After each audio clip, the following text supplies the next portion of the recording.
All right, and welcome back to another episode of Orlea Origins. I am Will, the Halfling Wizard, and I shall be your host this evening for a very, very special episode where we deal with death.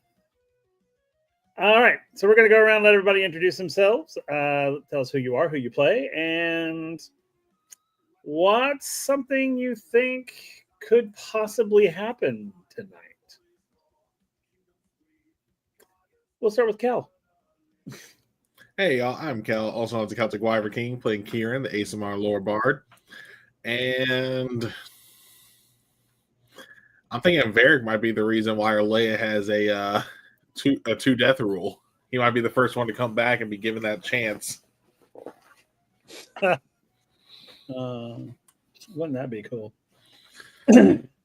All right, we'll go to Lisa next. Hello, I'm Lisa. I play Low, an Eladrin Druid. Um, Lisa, you're really quiet. is that better? Yeah. A little bit. Okay. Um, what do I think is going to happen?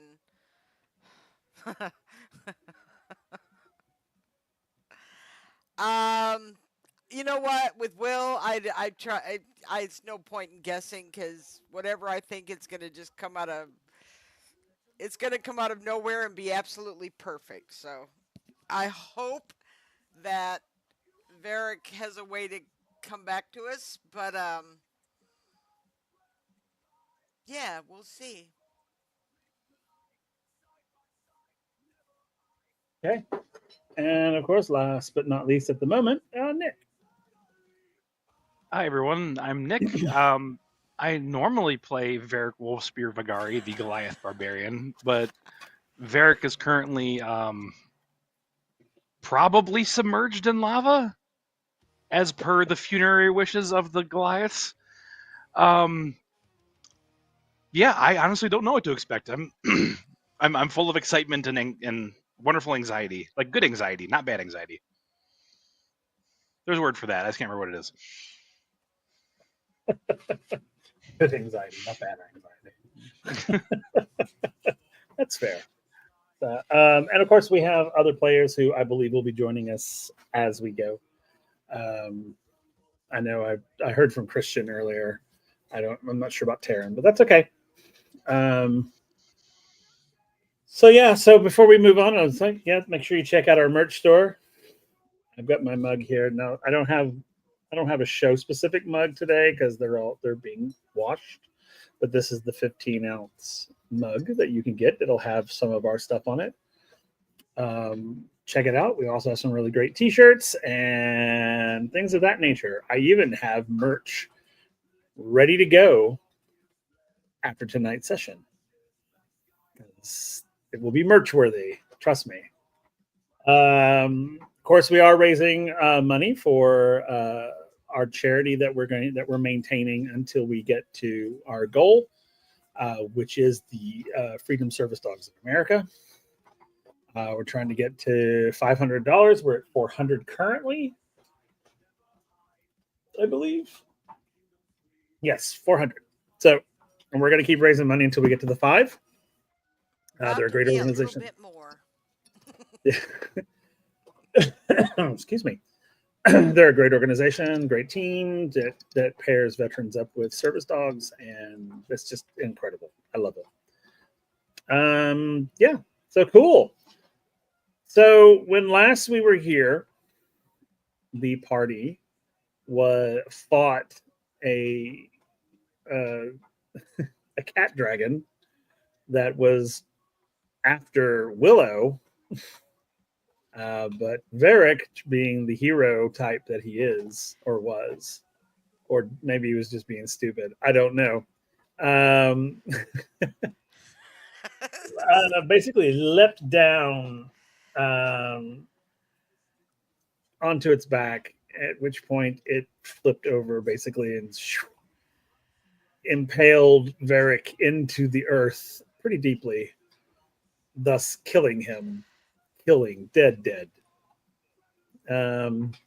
Willow was attempting to resurrect or reincarnate, I believe is what it was you were trying to do. And before she could get there, Varric's tribe showed up, like his father and warriors, and basically took the body and wrapped it. And we're like, nope, it's got to go back with us. You're welcome to come and you're welcome to join us and kind of watch the ceremony.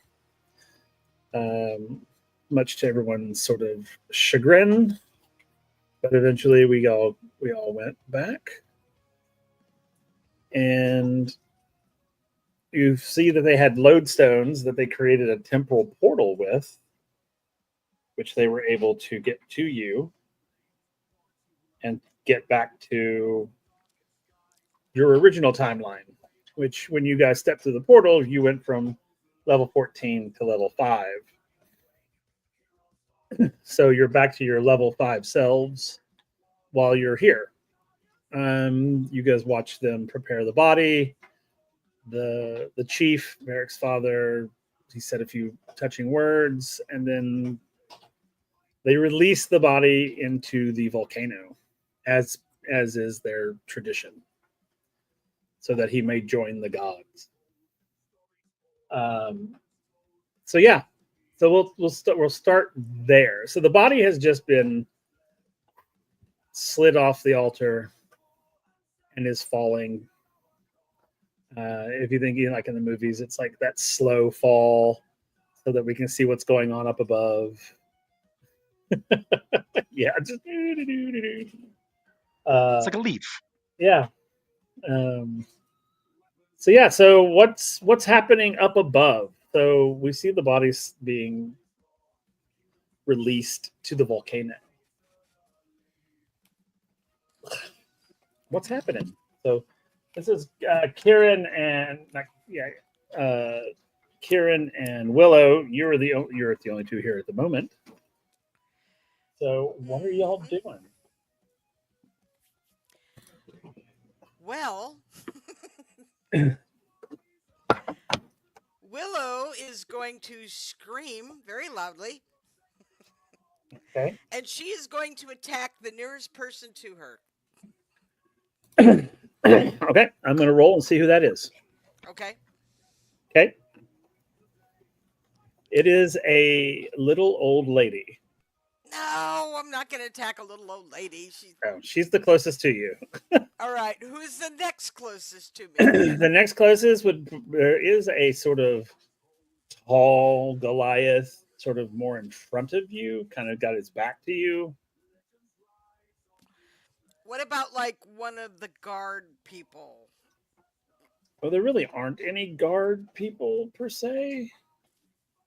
It's just the tribe members. I mean, they're all armed. Everybody's basically everyone's armed. Okay. Honestly, what she would do, which is probably stupid, but she would go for the chief. You go for the chief? That's what she would do. It's not smart, but she's not thinking rationally right now. Well, I guess it's a 2-for-1 funeral today. Yeah, I think it might be. Okay. You may roll your attack.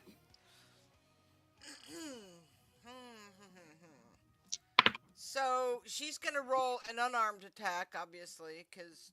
Okay. He's going to roll a strength check. So it would be just strength? Yeah. So we will do contesting strength checks. Not a saving throw, just strength. Uh-oh. What's my sheet doing? There you go. 21. Okay. Give me 1 second. Let me roll.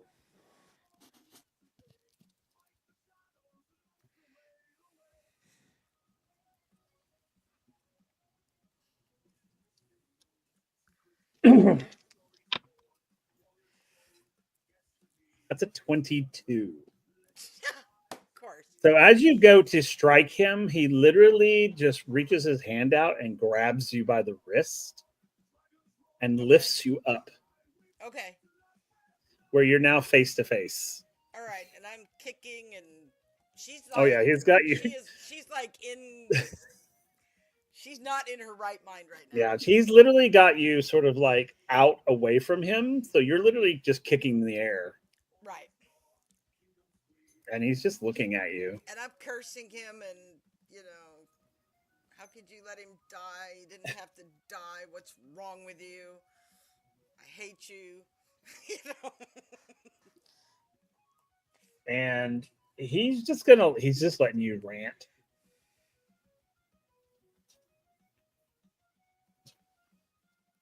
He doesn't say anything to you. Oh, that's even worse. When you're really mad at someone and they won't engage. It's like,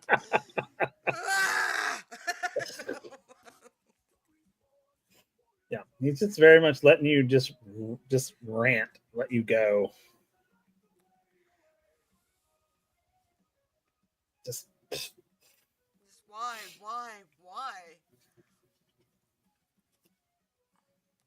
And eventually, if he's not going to do anything, she'll just dissolve into tears and go limp. Okay, and then he'll put you down. And I'll just go down to the ground. Okay. He'll wave his hand, and like the little old lady that was standing right next to you, she'll come over and like comfort you.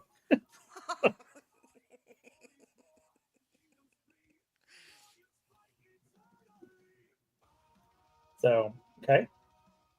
What about you, Kieran?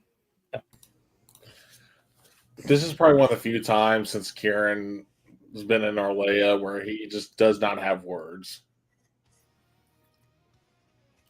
He's just standing there, just looking down to the volcano, like where Varric was lowered. Just even though he physically saw it, still not believing. Fair enough. Okay. All right, I'm going to bring Christian in now. Yay! But also, oh god, immense reactions to what's happening. Yeah. So, all right. You want to tell us who you are, who you play? And did you get a chance to watch the previous episode? Okay, and where's Mint's mental space right now? I am Christian. I go by temporary hit points. I play Mint Orcanus, bloodline Oath of the Dragon Lord Blood thing. I've been long overdue to mess it up.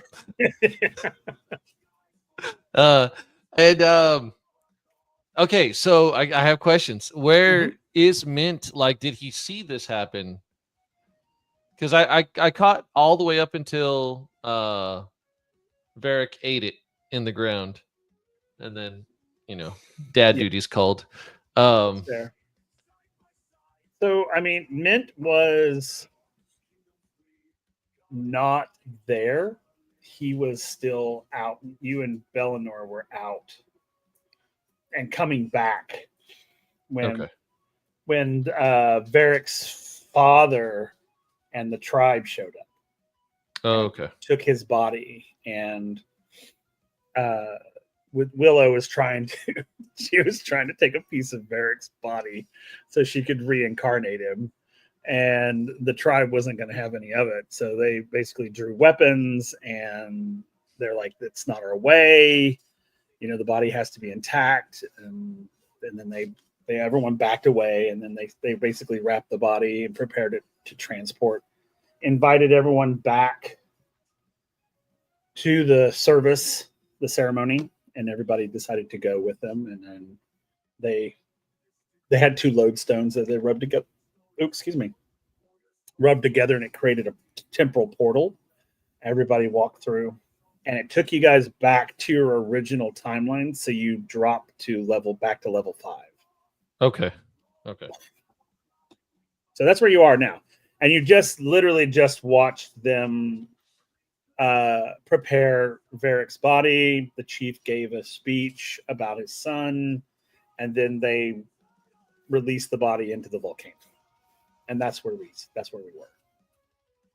And then so you just saw Willow try to attack the chief, who literally just held her out and just let her kick and scream and yell and whatever. Then he put her down. Kieran's looking over the edge of the volcano, watching Varric's body fall in slow motion. But yeah, so you're there, kind of wherever you are there. Okay. Mint will probably be like trying to drag a Varric-sized cup of mead out to the volcano, and so he can pour one out for his homies. Totally tracks. Okay. Which they let you do, and they're because they invited y'all to the ceremony to express your sorrow and whatever. So they were just very much like, do not interfere with the ceremony. So yeah, Mint will then he'll just pour like a thing of mead down the mouth of the volcano. In case you get thirsty, old friend. Okay. I can just imagine, like, as soon as you open the bottle and pour it out, it just starts like burning. Just Before it even evaporates. falls. Just I don't even think it evaporates. I'm actually imagining it like lighting on fire. Just Oh, pouring that's out It's fair. fire. probably Busting. like a stream going down, and then at a certain point, it's like Just- actively evaporating. Yeah. Mhm. Well, if you pass that point, I guess there's no. Never mind. It's like, I tried. Here, I'll drink one for you. It's like, so, all right. So once that's all happened, are you all watching the body go, or is it just Kieran and Mint at this point? So Willow, are you over there with them, or are you still crumpled on the ground? I'm not even. I'm just sort of catatonic at this point. Okay, so Mint and Kieran, as you guys watch, you'll see the body fall, and then you'll see it just be engulfed in flame, and then just vanish. And then you'll hear music begin to play as the celebration of life begins. In the village is like there's food and drink and comfort and tears and laughter and people telling stories about Varric and when he was a child, and this. I mean, it's just the whole community coming together to kind of remember him. It's a very, very touching and somber occasion. Varric, you find yourself in a place you do not recognize. You find yourself almost among it feels like you're among the stars themselves, as you basically, what's the word I'm looking for? Reanimate, I suppose, from like dust to who you are to you. You sort of drift through this space, and it's a very abstract space. It's not linear. It's not like, oh, this is this and that. Everything's sort of odd shapes and colors, and you can see stars and various objects from the night sky. And there's sort of like a humming, like it's almost like music, like it's the universe singing to you. And then as you're floating, you suddenly find yourself in front of the loom of first thought, which is a living, breathing tapestry of divine intention. It's where your people believe this is where you go to understand what your place in the cosmos was. So it's literally this gigantic tapestry. It looks like a huge tapestry, and you see like threads coming and going through it. You know, the image is slowly like changing as each thread is added and subtracted. Um, as you approach it, there are no physical beings here. So you don't see like humanoid shapes or anything of that nature, but you feel a presence. And in not just your culture, but in other cultures, these would be known. There's three of them, and they're sort of abstract shapes more than anything, but they are known as the ones before. They're far older than the gods themselves. They are, in most cultures, they are the beginnings of everything. So, as you approach these sort of figures, you hear echoes sort of. I'm not quite sure how to help you with that. You hear this sort of like whispers almost that just sort of reverberate through the space. And they sort of pass through you. It's, they're everywhere, but it kind of passes through you, and you begin to get little glimpses of people's destinies and their futures. Um, uh, and you see your companions, or former companions, rather, not really your companions anymore, but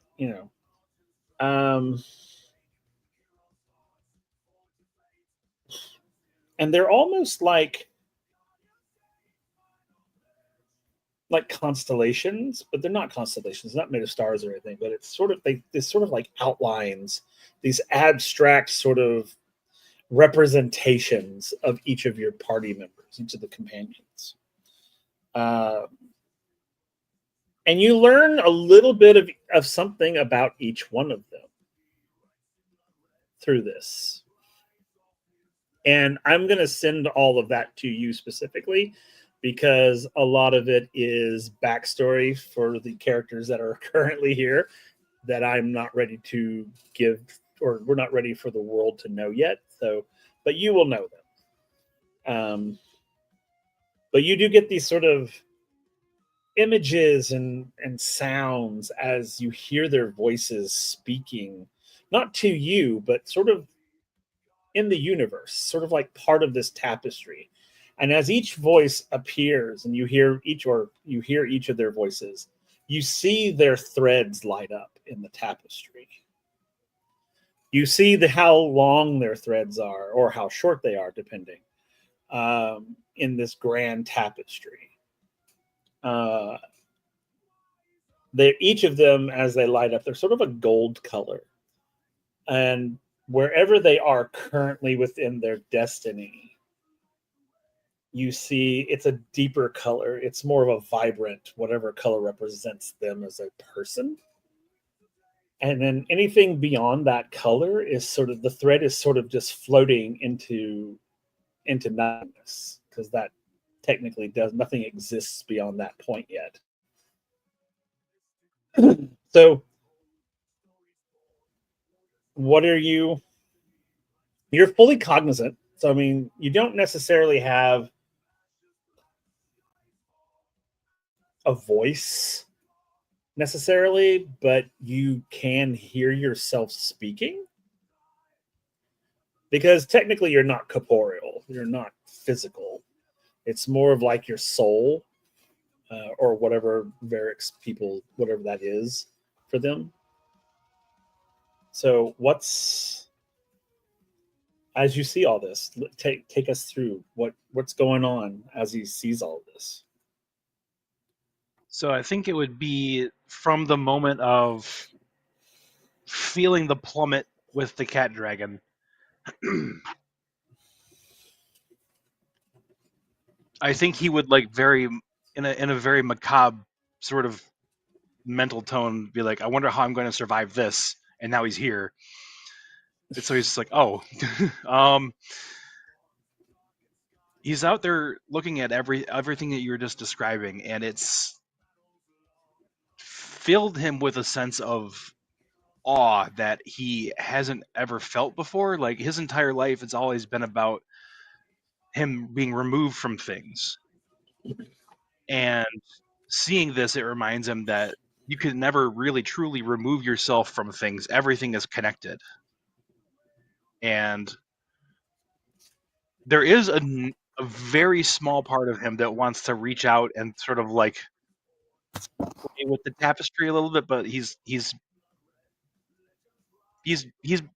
respectful about that. He's not going to go and just gonna Oh no, I've changed people's destinies. so just put that here, put that over there. Yeah, he'd always wondered if there was anything after life, and now he is currently experiencing it. So it's sort of a did he like know any of what happened like during the funeral, like him being reaccepted into his tribe? No, because when you died, so where you're at now, this is right at the point of death. Okay. So I think that would be probably a lingering regret, because that was one of his big like long-term goals, was to kind of get back into the tribe. So him floating there, realizing that feeling he wasn't able to do that, he's kind of filled with a sense of regret, but it's also kind of intermingling with that sense of just sheer awe at everything that you described. Right.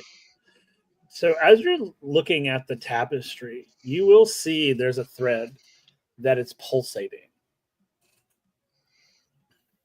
Okay. I'm gonna touch it. So he's gonna reach out and.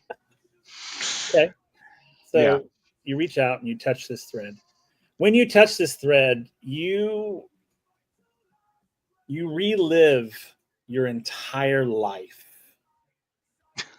in a blink of a moment. But not only that, but you also see everything past death.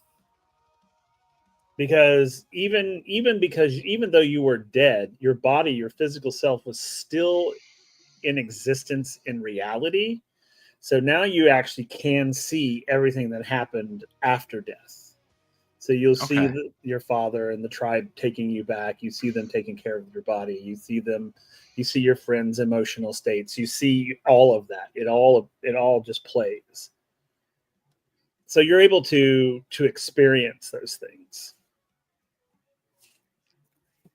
Your father. That is a deep sense of catharsis for him. That it's, if he could cry, he probably would be. And then seeing Willow run at his dad, and him just sort of like hold her out at arm's length, thinking back to all the times that he did that to him. It's just like, no, you don't want to. Oh, okay, yep, he did it. Okay. Okay. And then, of course, then it just goes to where you are now, once your body is gone. Mm-hmm. So now you find yourself sort of in this beautiful, and it's quite beautiful. It's probably a better version of what you thought the afterlife would be.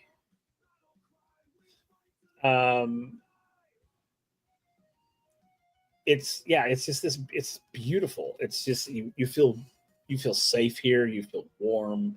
You feel as though you've always been here, like you're not a stranger here. Right. So as you pull your hand away from the tapestry, and the tapestry sort of waves, and the image changes as you see threads disappearing and new ones beginning, and you're literally watching creation and destruction happen all at once throughout the entire universe in this one location. So as you're sort of there, you will hear these whispers. It's like one voice, but three voices. That says, "Come forth, young one." And they're non-gendered, but they're very soft, almost feminine. He's gonna go present himself. So as you move forward, you will find yourself in sort of a great structureless place. In this place, light and dark seem to be held together by will alone. Like whatever's holding this together, someone is holding it together. And as you enter this grand space, the ones before now appear before you, but again, not as like beings. So think of them more like geometry and sound than humanoid. Um, Sort of like fractal patterns and burning, words appearing in front of you, and sort of. And every once in a while, you will see sort of faces appear and disappear, and it's all faces from your past. So you recognize the faces. You'll see your father's face at one point. You'll see your mother's face at one point. You'll even see your companions' faces at some point. Just sort of as it's telling you to come forth and to not be afraid.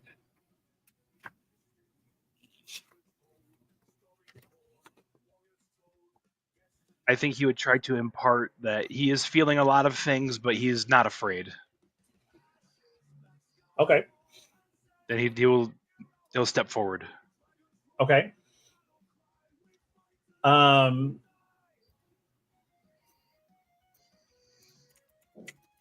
As you step forward, the room again, or it's not really a room because there are no walls or anything, but the space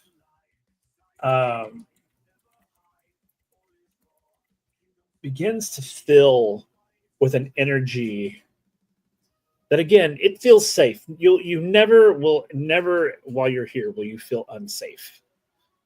So just I want to put that out there.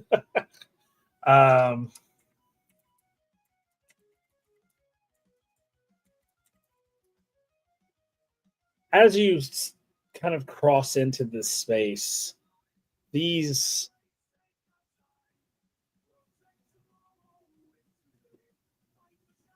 sort of not voices and whispers, but it's sort of a presence again. It just feels welcoming, and it feels like they're talking to you, but not really. It's drawing you further in.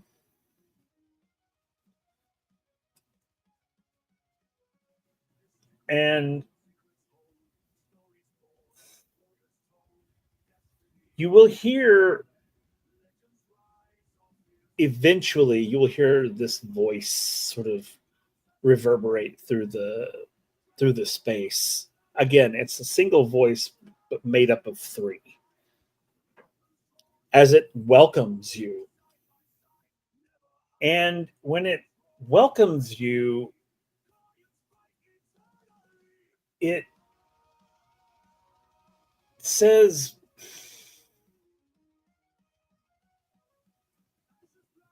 it calls you by not your name, but it calls you by another one, and it calls you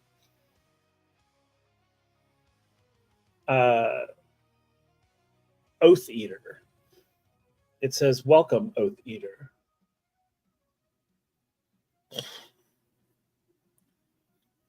And again, they begin to recount all of your deeds that you did through your entire life, the good, the bad, the ugly.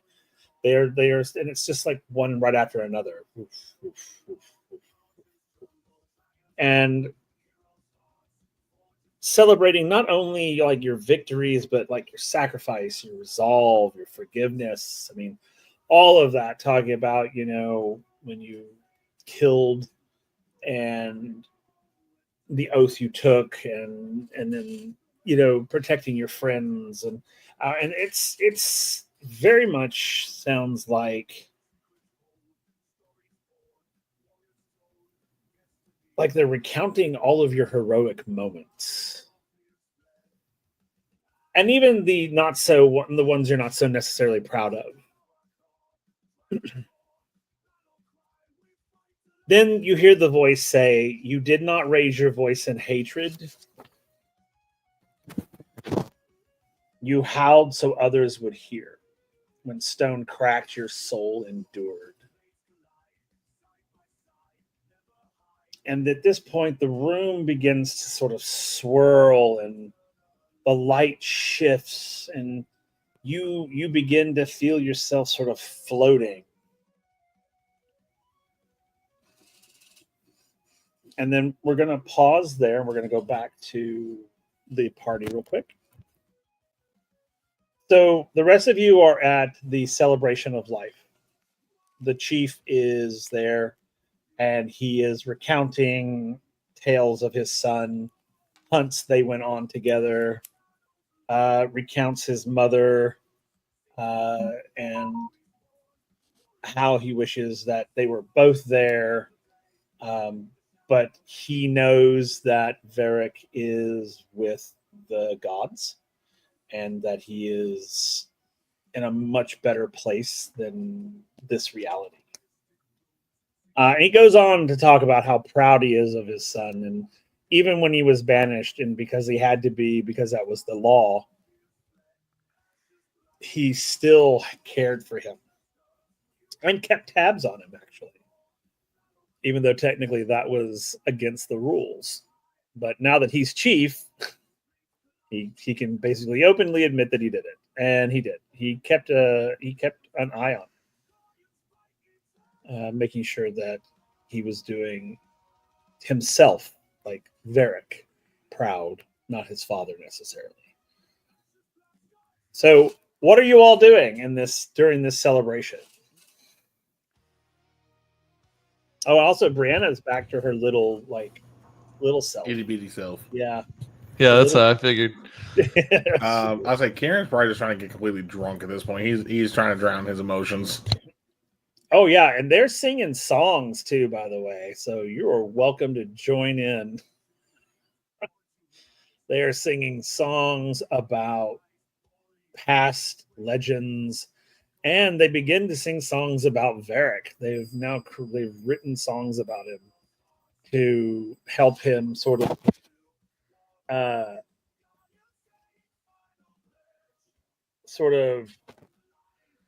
to elevate him.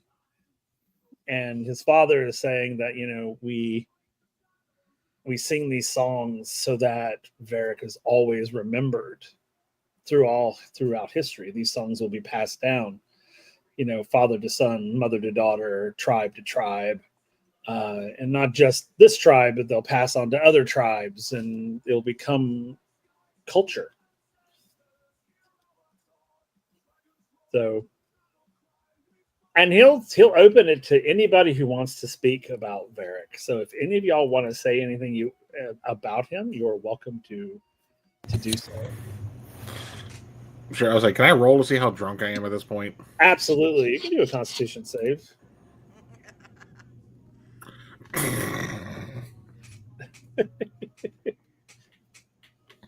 I honestly was hoping for a result like that. Yeah, I rolled a 5. Okay, yeah, you're pretty drunk. Yeah, so Kieran's going to stand, and he's going to try and recount the story of when Varric fought the Dragonborn when we were in the bandit camp. Yeah. But it just comes out like he's telling like this grand story, like, reenacting certain parts, and instead it looks like he's just flailing his arms before he just falls back. And actually, in the way he's talking to, I can't remember the character's name, but in Waterboy, the assistant coach, The one who's always like, hurrah, da, da, da. Like, never Oh, actually yeah, speaks. That's yeah, what he yeah, sounds yeah, like yeah, because yeah. that's how That's drunk he is. funny. It's so funny.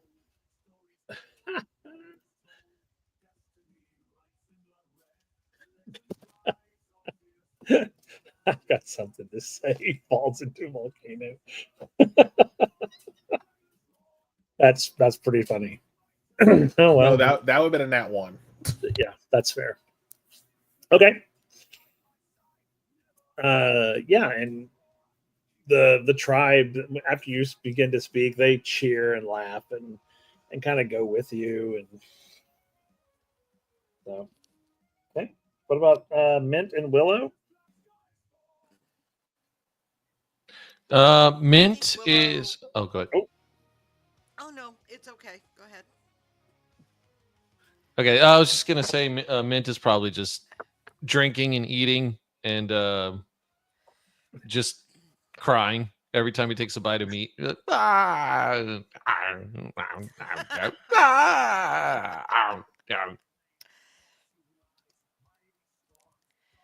I think Willow is kind of apart from everybody. She's just sitting very quiet, kind of that 1,000-yard stare. She's not engaging, or she's all in her head and in her feels. Okay, that's fair. That is totally fair. I'm assuming Bellinor is probably like trying to gather recipes, like he always does. So, all right. So you guys are doing your thing, and by the celebration of life is like a week long festivity. Is my Just volume FYI. better? Yeah, it's better now. Okay, thank you. Yeah. Uh-huh. It's a week long festivity of food and drink and games and things of that to celebrate Varric's life. So now we go back to Varric. Speaking of, we go back to him. So again, you're in this place, and these beings, these deities, or actually, that technically they're not deities because they came before the deities, before deities ever existed. But these beings, they ask you what you believe your life was worth.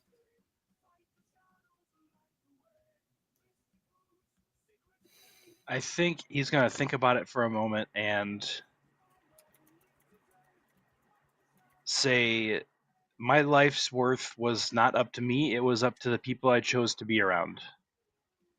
If they saw me as being worthy, then I was worthy.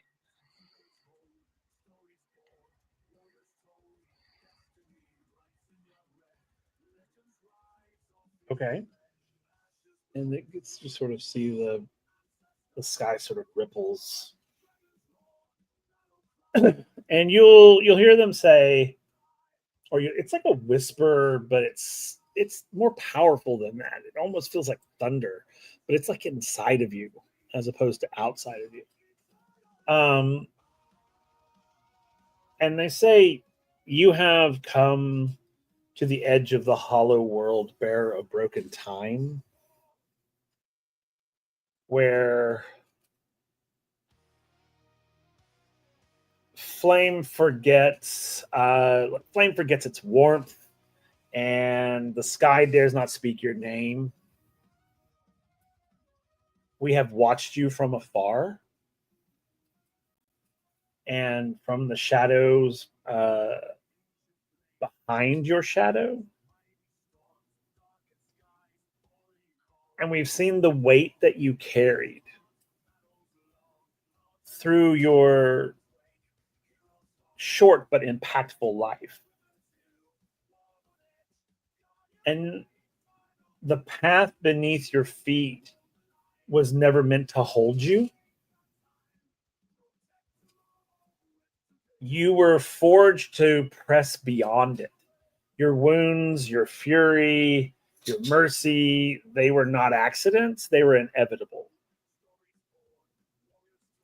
And now the moment bends, the world waits, and you, who stands where mortals fall,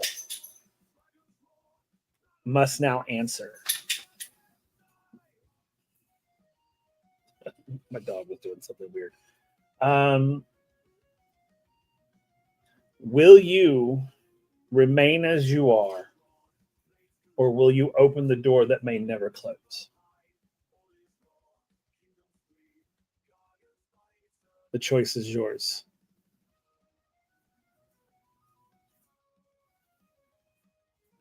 He's going to ponder it for what is the equivalent of a split second. He's like, I'm going to open the door. Okay. So as you open the door,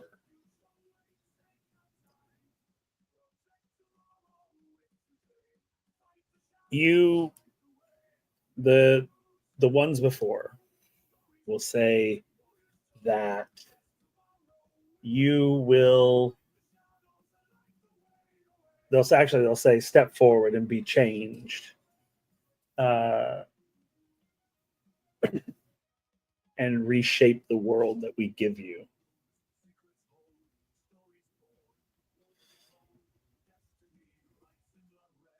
Yep, zero hesitation, steps forward. Okay. So as you step forward, you see the tapestry again that's there. You see Varric's thread change colors and kind of waver a little bit. And it goes from, so let's say, what color would represent Varric? I would probably say yellow. Okay. So it goes from like this like metallic gold to yellow. And then it fades from yellow to a new color. And the image on the tapestry changes. And you feel yourself being enveloped in light and sound and breath and light and dark and everything in between and outside just sort of wraps around you, almost like a cocoon. And then as you're sort of being wrapped in this cocoon, you hear these voices again. You hear us, O child of stone and storm. You who'd stood tall when the world turned its face. You who did not abandon the path, even when the path abandoned you. You have walked among mortals, yes, but your steps have left echoes on the bones of the world. Now we awaken what lies beneath. And at this point, the very planes, all of them just open up. Every plane there is, just everything just opens and pours into this space. The energy from all of these sort of planes. As it sort of begins to just spiral around you in concentric circles.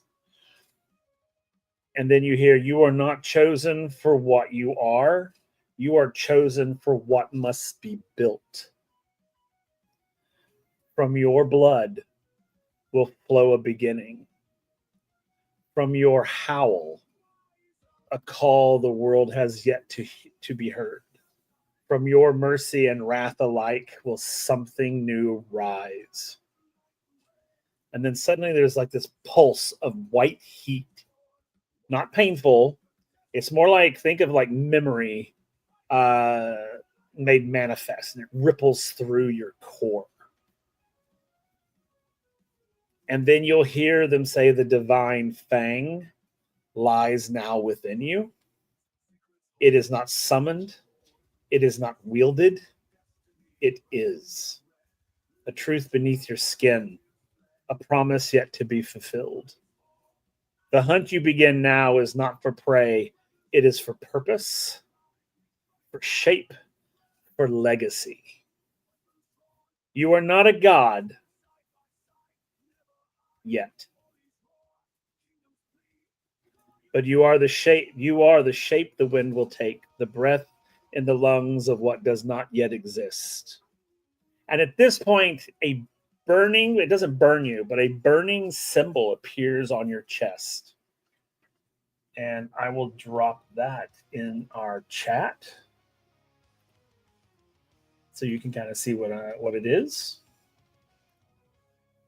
I say that.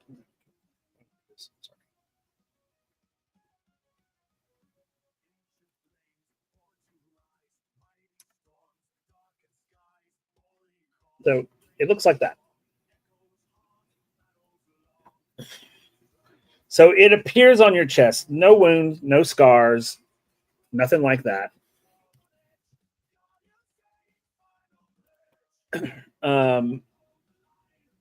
But it's ever present. You can feel it there.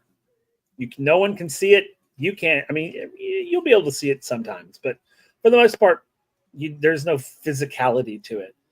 It's just presence. Then they continue with what you are to become. The world cannot yet hold, but it waits. Quiet, hungry, moon kissed. We name you no title. We give you no throne. Only this truth. Your end is not an ending. It is the first breath of something greater. Then they say, go now and let the howl rise when the time is right. At which point we are going to flash back to the party as you guys are approaching like the seventh day of this festivities. Y'all have been with this tribe for a whole week. So what have your characters been doing in an entire week? Who would like to go first? I'm just going to let y'all eeny, meeny, miny, moe it. I was like, Cameron's probably spending a good chunk of it still drunk. Just because, again, trying to get away from the feelings of the whole Varric bit. But in between his moments of poor decisions, he's probably trying, he'll try and talk to some of the tribes people and kind of learn more about Varric to kind of see what he might be able to do, like song-wise. To kind of, help, spread his message. Or not message, but spread his memory. Okay. Roll me a performance check real quick. And then I'm going to have you roll something else after that. I rolled a 10 on die for a dirty 20. Beautiful. Now roll me a wisdom roll. Not a save, not just a check. Yeah. That's a 21. So in the week that you've spent with this tribe, you have written an ode to Varric Okay. that the tribe has adopted and will be sung from now till the end of time. Nice. Okay. All right. What about all right, Mint, what about you? What have you been doing for a whole week? So I was checking the Drakari sheet, and it says that Brenna is a 4 to 6 foot long small Drakari. Since we're level 5, and she has an empowered breath, and she can innately cast shield. So Mint is doing combat training because he's like, we have to kill that cat dragon, and so he's having her cast the breath attack at him, and then practice like using shield at a split second to like shield him from the breath attack.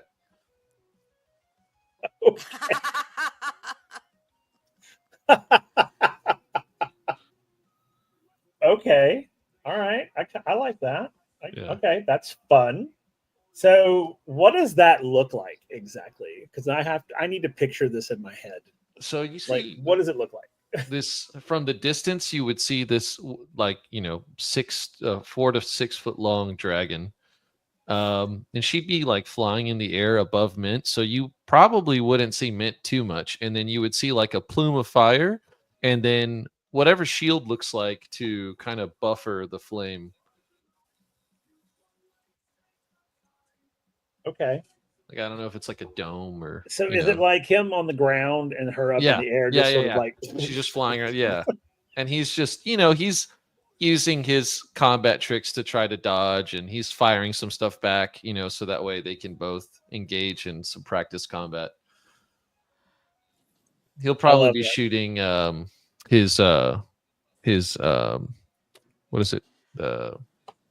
I keep wanting to say magic missile, but it's the other one. Eldritch Blast. Thank you. Eldritch Blast. Okay, that's fun.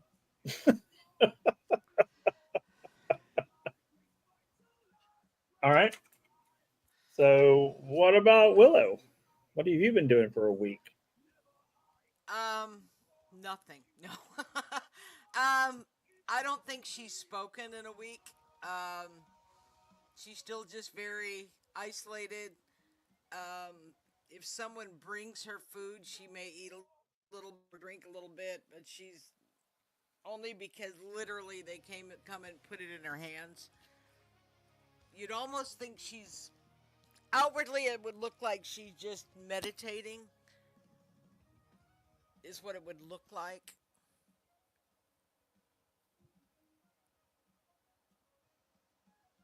Okay. Yeah. So you've been doing that for a whole week. Yep. This was Okay. hard. I mean, she blames herself again. This is the second time something like this has happened. She thinks this is her fault. Okay. So, Okay. That's totally fair. All right. Cool. So as the festivities are sort of winding down, people have kind of, they've started to strike everything. It's such a theater person. They begin to sort of tear down everything and put it away, and people are kind of going about their normal lives at this point. And yeah, I mean, literally, it's sort of like, okay. And the chief will come to you guys and say that he can return you where he basically where he found you.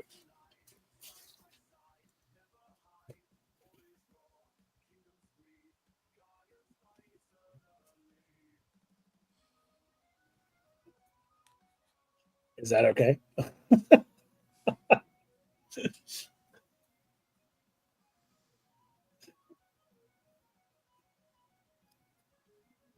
Don't everybody answer at once. Willow's just going to follow wherever they tell her to go. I mean, Okay. They'll say that they'll take you back to the base of the mountain in the morning, and the priests will send you back so that you may continue your quest. Mint raises his hand. What do you mean send us back? Like send us back to a different time or send us back to a different location? Send you back to the future. Oh, goody. We can kill the cat dragon. Indeed. If that is what you desire to do. Well, I don't particularly like hurting dragons, but This one did kill your friend. Yeah. I think this one needs to die. Okay. All right. He will leave you to you gathering your things and and all of that. And he says that he'll meet you at the basically the cliff where y'all came up. There's like a cave there, right, and then there's the ceremonial altar and everything is there, and there's stairs that go down the mountain. He's like, he'll meet you there in the morning.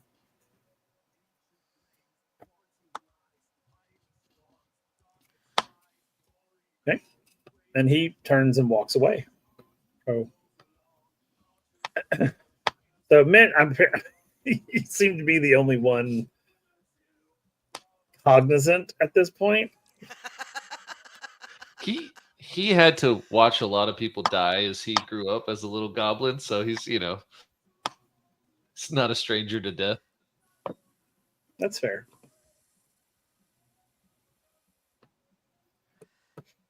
Okay. All right. Cool. So you guys will prepare for the morning as the sun sort of sets upon at the rim of the volcano, and it kind of the sky goes from a blue to a sort of a reddish orange. And as the night comes, the moon rises, and the next day will come. The chief will meet you at the top of the stairs, the mouth of the cave. Okay, and we'll pause there. Let's go back to Nick. So the last thing you heard from them was go now, let the howl rise when the time is right. And the cocoon eventually just sort of like dissolves into you. So all of that light just sort of goes into you. And you open your eyes and you find yourself not where you were. And as the sort of the noises and everything sort of settle, you'll hear one last thing that says, a presence stirs deep within you, older than words, patient as the stars. It watches, listens, waits. When the time comes, it will answer. And when it does, the world will never be the same. And at that point, you see light kind of coming in what looks like a doorway.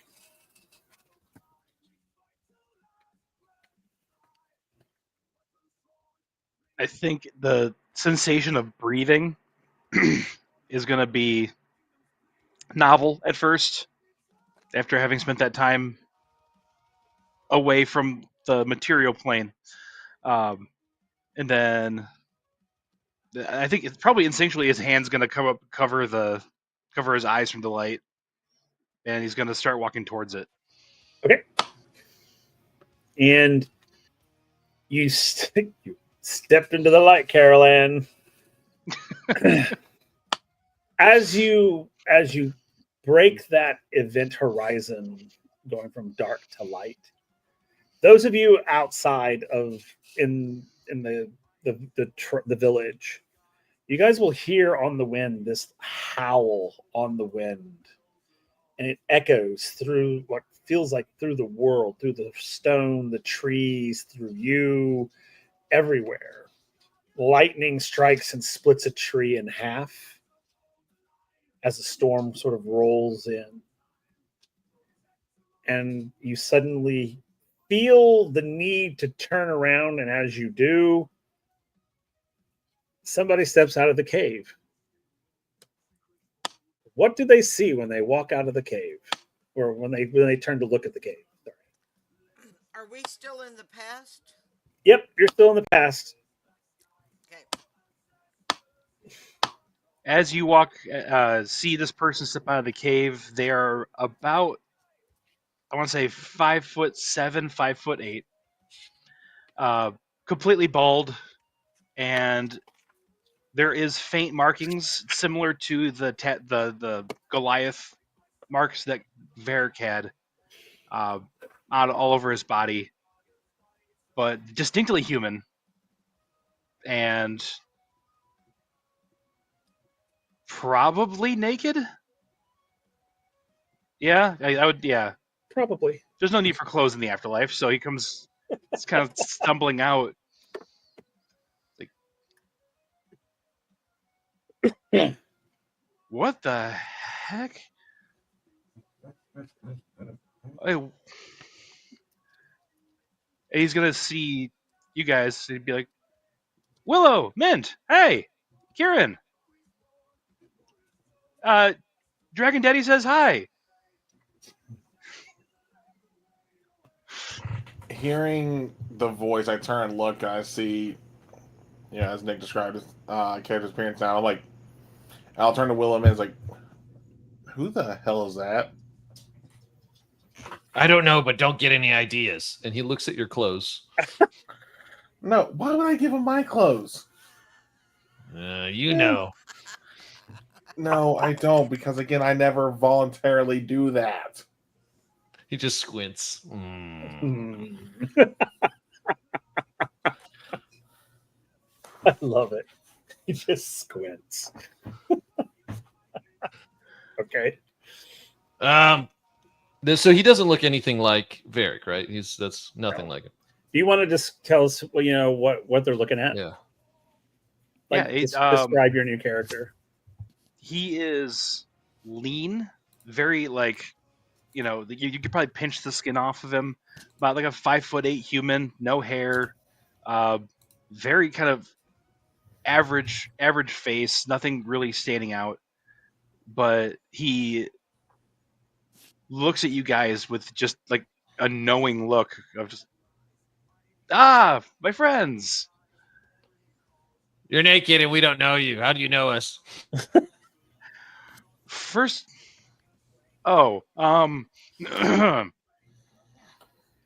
yeah, I suppose my clothes are in the lava. It's me. It's Varric.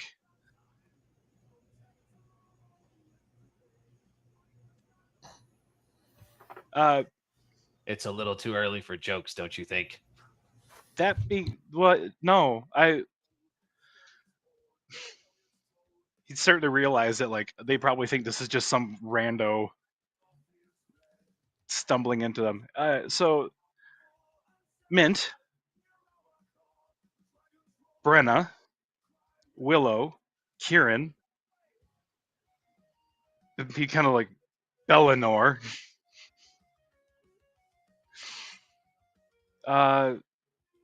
It's me. You know what? Prove it. Tell us something only he would know. Like, what is Kieran known for doing all the time? You mean besides? He just kind of gestures to himself. Like, besides this? I mean, only he would know that. Willow, when you touch people, you have visions of potential futures of how they die. Kieran, you were thrown out of the heavens, and we made a deal with the guy that gave us rings that really sucked. It's me. I don't know how else to convince you guys. Wait. Meat and mead. Huh? It's Varric. Hey, everybody, look, it's Varric. He's gonna run over, all excited. Oh no, Kieran's gonna be like, well, there's one way we could test that.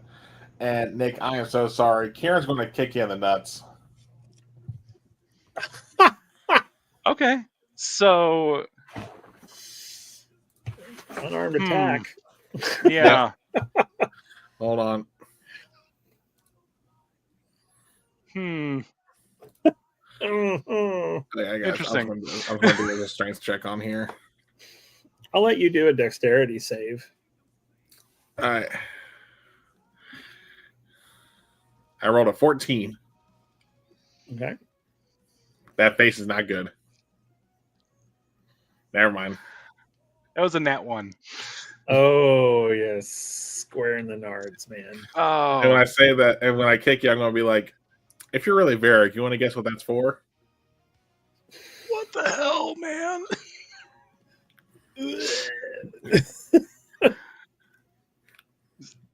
Oh, I'm pretty sure I know what that's for.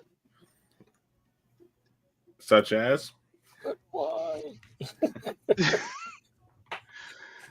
Any number of things, from me jumping off Brenna to try to kill the cat dragon. Any number of times I made jokes at you being naked, which you're probably gonna want to wash your shoe now. As as he's like says as a whole, you may want to wash your shoe. I just prestidigitate. That's fair. But like, okay, nope, it's him. God, what the hell, man? Oh, just like I'm probably not the one who's the most angry about you still being alive. Yeah, True. no. So he's kind of going down. He looks over at Willow and he's like, Willow,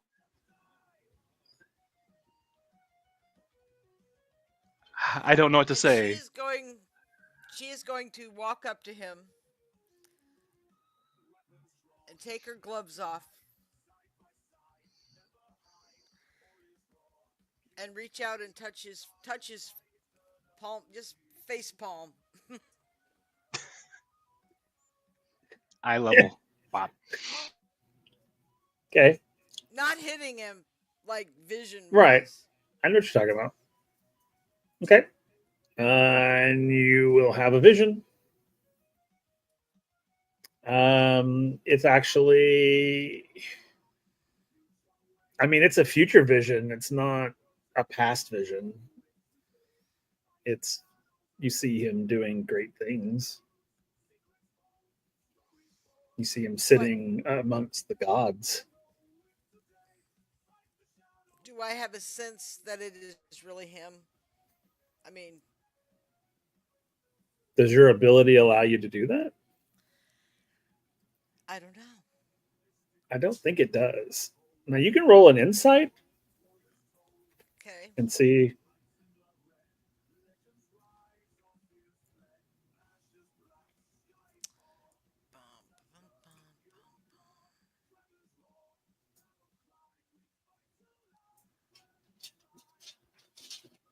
Oh, that's a net 20 for 27.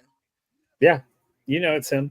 You look at his eyes, and his eyes tell you everything you need to know. Okay. And then I will slap him. Wow. I'm alive, guys. Bob, try. Yeah, welcome back. Smack. Kick in the nuts. Then I'll just turn around and say, which is probably the first word she said in a week, it's him. It's him.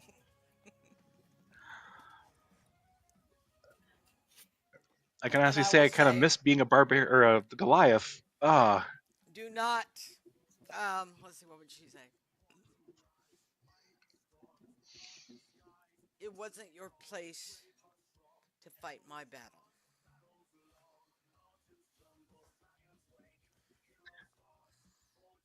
You, all of you, are the closest thing I have to a family. When one of my family members gets threatened, I defend. That hasn't changed. We watched you die. I was there too. How are you here? I'm assuming that Varric remembers everything that happened in the afterlife, or is that no? You do. You remember most of it. There are key elements that you don't remember. Like, no, we can say you remember it all. Sure. Okay. So I went to what comes after, and these people brought me forward. Like, people using the term loosely, but like, they were old. They were older than old. They were powerful, and they said that I wasn't done yet, and they offered me a chance to come back.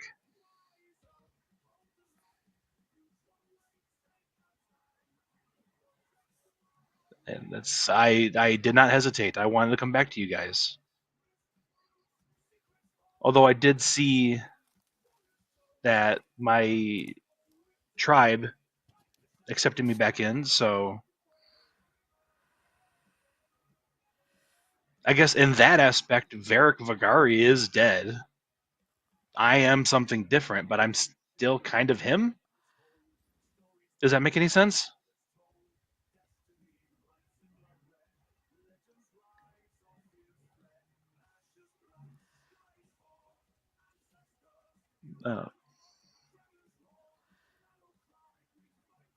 And she'll hug him then again Aw.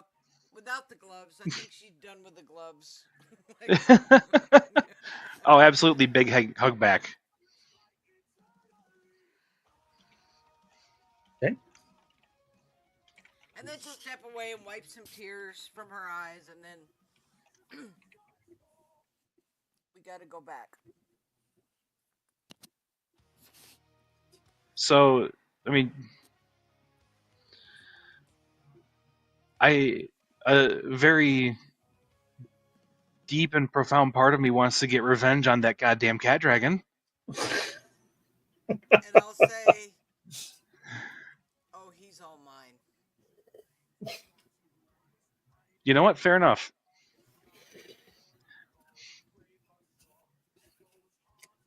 So at this point, go ahead. No, that was it. That was it. And I'm then done. the cat dragon comes back. Yeah, then suddenly the cat dragon appears. Found No. ya. Yeah. At this point, Varric's father walks up.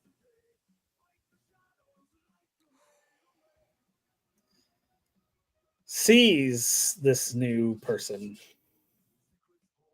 Stops dead in his tracks. He has a look of surprise and astonishment and emotion in his eyes. And you can see his eyes begin to well up as through sort of cracked breath, he says, Varric? Yeah. Hi. It's good to see you. And he just grabs hold of you and just gives you this strong hug, forgetting for a moment that you're not a Goliath any longer. I'm picturing him like off the ground. Yeah, he's literally like grabs you and just pulls you to him. You can hear him sobbing internally. You can feel the tears running down his face as he hugs you.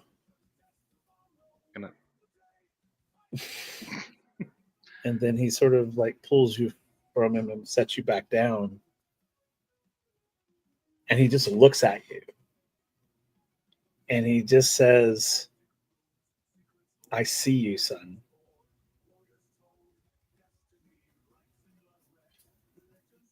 I see you too, Dad. But your destiny is no longer with us. You have a new journey. You must find your new place in this world. Yeah. I saw everything you and the tribe did for me, and gratitude is not there's no words that can shore up the gratitude. I thank you. He says, Varric will be revered amongst our people from now till the end of time. And he simply just, he pauses and he looks at you with tears streaming from his eyes, which is an unusual thing for you to see from your father because he's such a stoic Goliath. He's very emotionless most of the time. But you're seeing your father in a very vulnerable moment. And He simply says, "I'm proud of you, son." I think I'll initiate the hug this time. I'll just like a jump hug. he'll of course he'll hug back into you, and he'll hold it for a little while, and then he'll pull you away, not pull you away, but you know what I mean. He'll separate and says, "Right," and he kind of sort of, "All right, we need to get you all back to where you belong at the moment. So, shall we?" And he just begins to walk away. But you were going to say? I was going to say, okay. Are we following him, or is he leaving us here? You're going to follow him because he has him and the two priests. And he basically says, "All right, let's follow me and follow us rather." And he goes down the stairs. You guys go down the mountain path that you guys came up to the base of the mountain. And the priests have the lodestones. They take them, they rub them together, and you see the bright light form between them. And they release, and it goes out, and it creates this portal. And the chief says, "You have but to step through, and you will find yourself exactly at the exact time and moment where you've left." And I will step up to the priest, to the leader, the chief. Uh-huh. And I will say, "I understand why you did what you did, and I respect your customs. But I will never forgive you." And then I'll walk through. And he's going to stop you. Okay? He's going to full on stop you, and he's going to look at you, and he goes, you have spunk and you have soul. I admire that. You don't have to be happy with every decision that happens in the world, but you need to learn from it." And he goes, "Before you go, I have something for you." And he turns to the priest, and he grabs this leather sheath, basically, and he says, "This is for you. Use it well." Me? "Yes, you." Okay. And And I'll he'll look say, at it. "Yeah, it's wrapped. It's like tied and wrapped. You'd have to like unwrap it. Well, yeah. It's going to take you a while, is what I'm telling you. So you might want to carry it through and do it on the other side, because the portal won't stay open long. As I'm going through, I'm just looking back at him, kind of confused. Okay. Mint is gonna stop next to him, and he's gonna be like, You know, one drunken night, your son promised me his bones. All things considered, I didn't want to ruin the ceremony, so we're good. Don't worry about it. and he's just gonna like, walk by.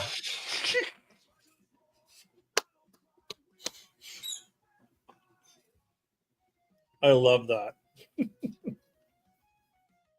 Okay. Kieran, what about you?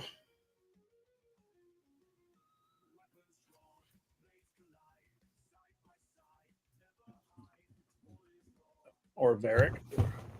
Whoever. No, Kieran's still kind of like pissed at Varric on the whole thing. Even though obviously Varric had no control over it. Right. So he's just like, okay, fine, let's go. Okay, and then Varric, you're the last to walk. Bellinor will walk through next, and so you're the last one to go through. I think he's going to give his dad one more hug and say thank you again and walk through the portal. Okay. You walk through. Portal closes behind you. You all find yourself right back where you left, which is the big crater in the ground. And you can hear the screeching of a cat dragon somewhere in the distance. What do you do? Oh, Brenna's back to her large size.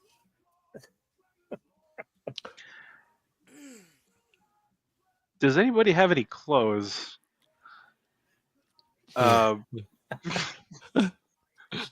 That's funny that you didn't get any clothes back. Well, of course, No. nothing would have fit you there either. That's what's so funny. I realized, yeah. I want to walk over to the nearest tree, grab the smallest leaf, and just hand it to him. Nice. He takes the leaf, he'll look at it, be like, it's because it's cold outside, and holds it down.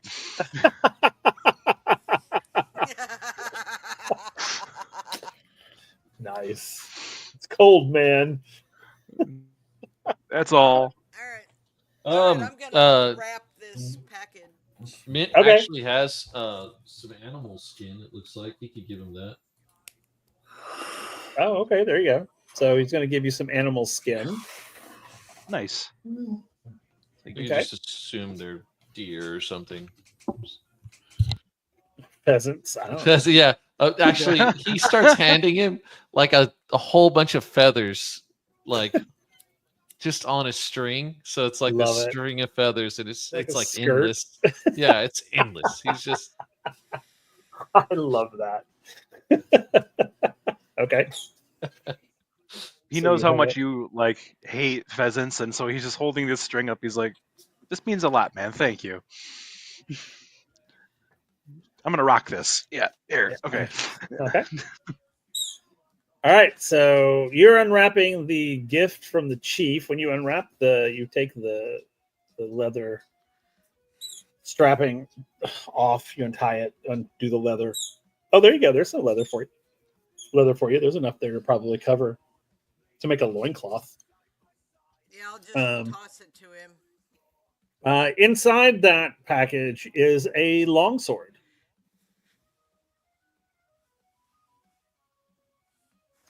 Why would he give me this? A very old What? longsword.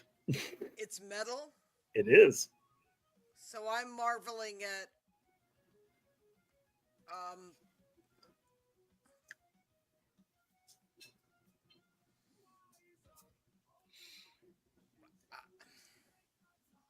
why would he do that? I'm asking Varric.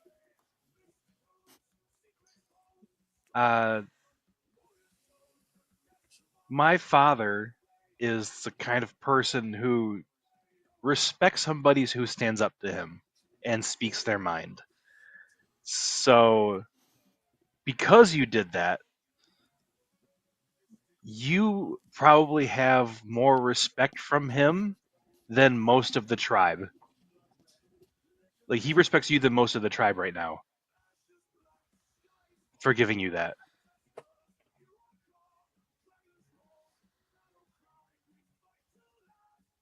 And she's Is he- immediately going to start practicing with it.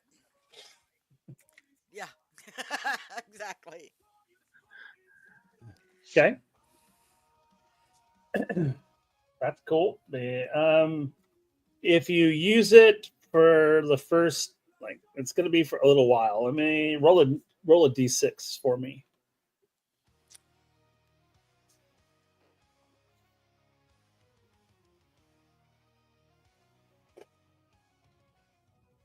Two. Okay, so for the next 2 days, you have disadvantage if you use it. Okay.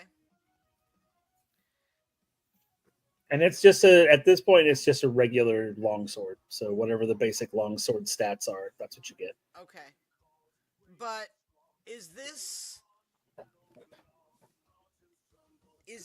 the sword that I'm thinking It is. it is? Maybe. Aha.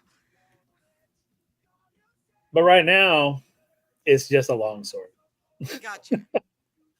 I swear to God, if that's the sword that killed me in phase 2.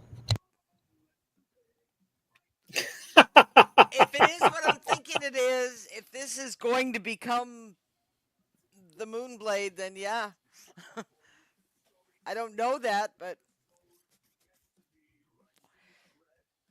Who Who knows? I mean, I know, but you know. So yeah, so that's what you have. That's very awesome. Completely unexpected, but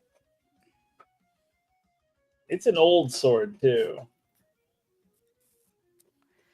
I mean, it's I mean, old. considering there's no metal in the world, this is like I'm just sort of awestruck by it. It's like nothing I've ever seen before. Nope. Literally. I mean, I don't think anyone has. Nope. Well, I mean, Varric has because it was his. It was a sword that belonged to like his family.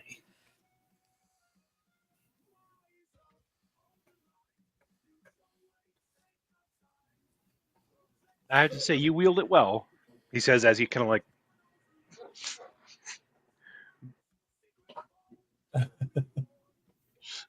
What was it? Okay, easy. Okay. I think do I know the name of this creature that's hunting me basically? Do Like I mean its real name. yeah. I mean, I Yeah, hate to keep calling it a cat dragon. it gave you its name. Did it? Yeah. I missed that part. I apologize. I can get it to you. Hold on. Let me look at my notes.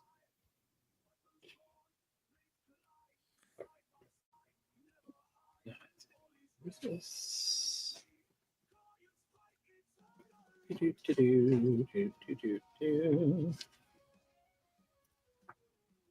So yeah, so while I'm looking for that, you guys can roll me perception checks. I have a question. Yeah. How much of the lore that's on the last pages of the Drakari information regarding like Children of the Stars and all that does Mint know?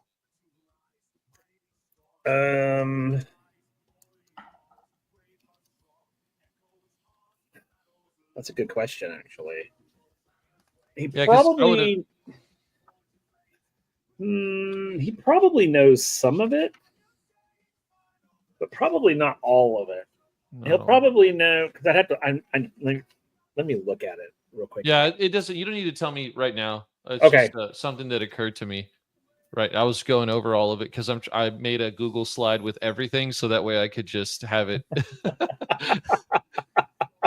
And I'm gonna put at the top of the Google slides the correct way to say the damn class. That's funny. You know, I may actually need you to send it to me because I don't think I have it anymore when my computer reset itself. Okay, I think can I send it. think I lost it. Yeah, I can send it your way. Okay, just send it. Whatever, and I'll take a look at it. Okay, to retrograde back when he says you willed it well, I'll say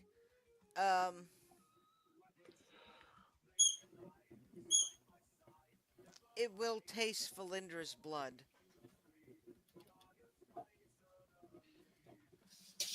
Ooh. Absolutely. Hell yeah. Oh, love that. Do you We want will to have know our what vengeance. Oh no, I'll save that for later. I was gonna. Okay. Yeah. Okay. Dun-dun-dun. I have a sword.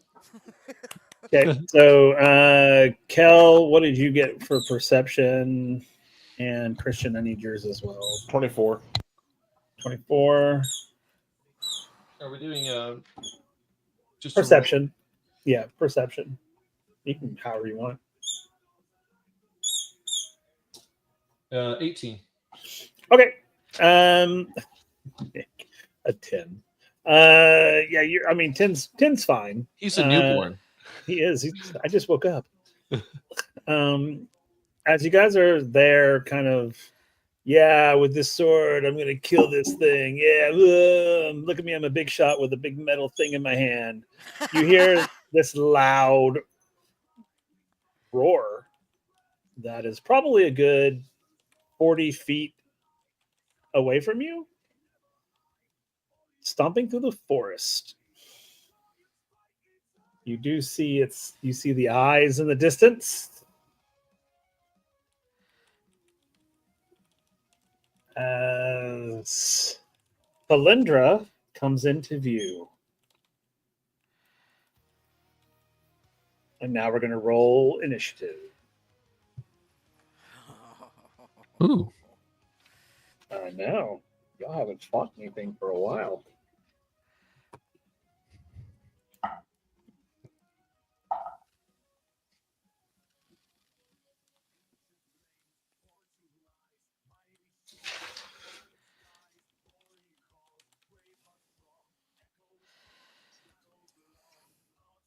Okay.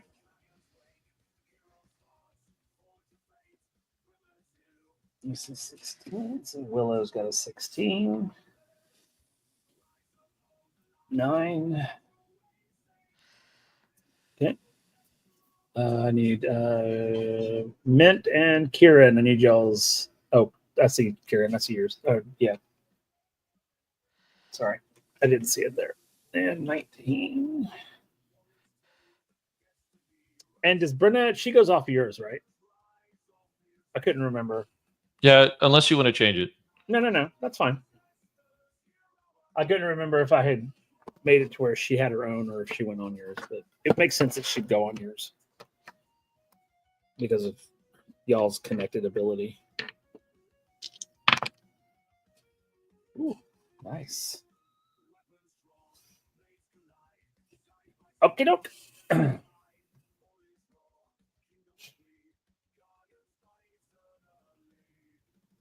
All right, so as you are all there and you're like, you see the eyes, Philindra bursts through the forest into the clearing where you are, taking her 3 hits because she's first in initiative.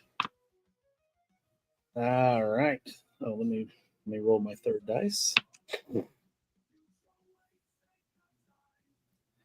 Okay, so eeny, meeny, miny, and mo. So that will be 1, 2, 3, 4. It will be If she's Kieran? within 10 feet of Mint? me, she has a disadvantage to attacks against us. If she's how close to you? Within 10 feet. Oh no. Okay, so she's not. She's not near you yet. She will be here in a minute. So okay. So Varric does a 18 hit you? It does. Okay. All right, and then I'll go to Kieran. Does a 23 hit you? Yes. Okay. And Willow does a 17 hit you. You're muted. No, it does not. Okay, cool. All right, so let's see. Varric, you take 13 points of slashing damage. Kieran, you take 15 points of slashing damage. And she misses Willow. And at that point, she will use her legendary reaction. No, she's going to hold off on that. All right, Mint, you're up. Okay. Mint is going to let's see, what will he do? He's gonna get closer, I guess. Okay. And he will. Yeah, you can get right up on her. She's about 20 feet from you. I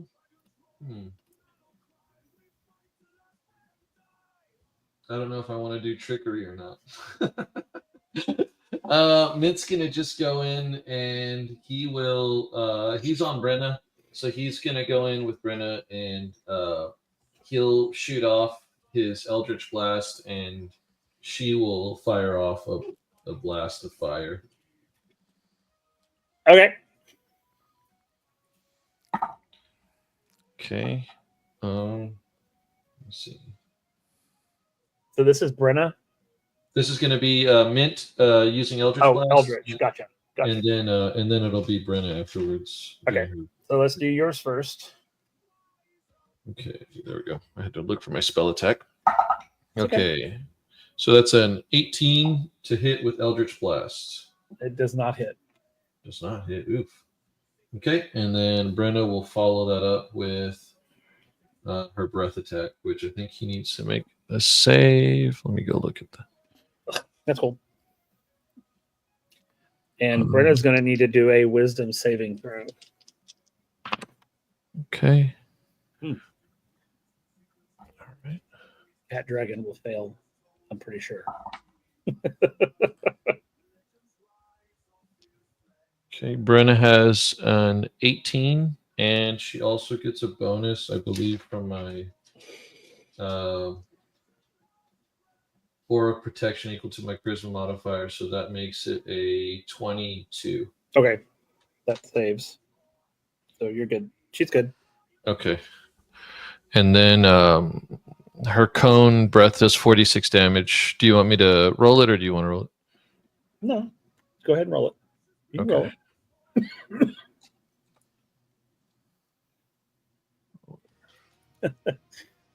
Funny, I thought you said it did 46 damage. I was like, damn.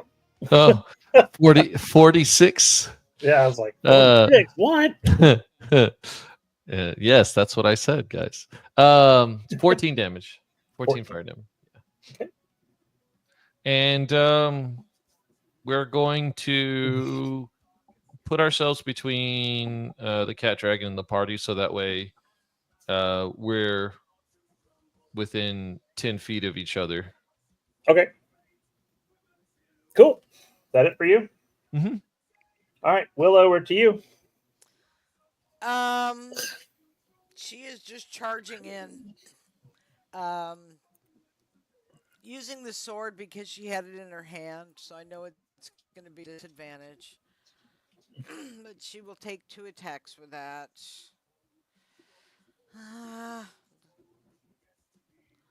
Ooh. So I got a nat 20 and then I got a 25. Okay, so 25 hits.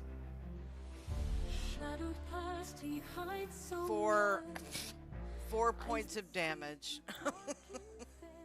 For how much was it? 4. Hey, I spilled blood. First blood. Wait, you said it was a crit, though, right? No, No. it was a disadvantage. So Yeah, I rolled yeah. a 27 and a 25. My second Okay. one is my second attack is a 10. Yeah, that's not. Yeah. But I drew blood, so That's fair. she's happy with that. Okay. Kieran, you're up. Yeah, so not even hesitating. Targeting a 5-foot square near the cat dragon, I'm casting Mordenkainen's sword.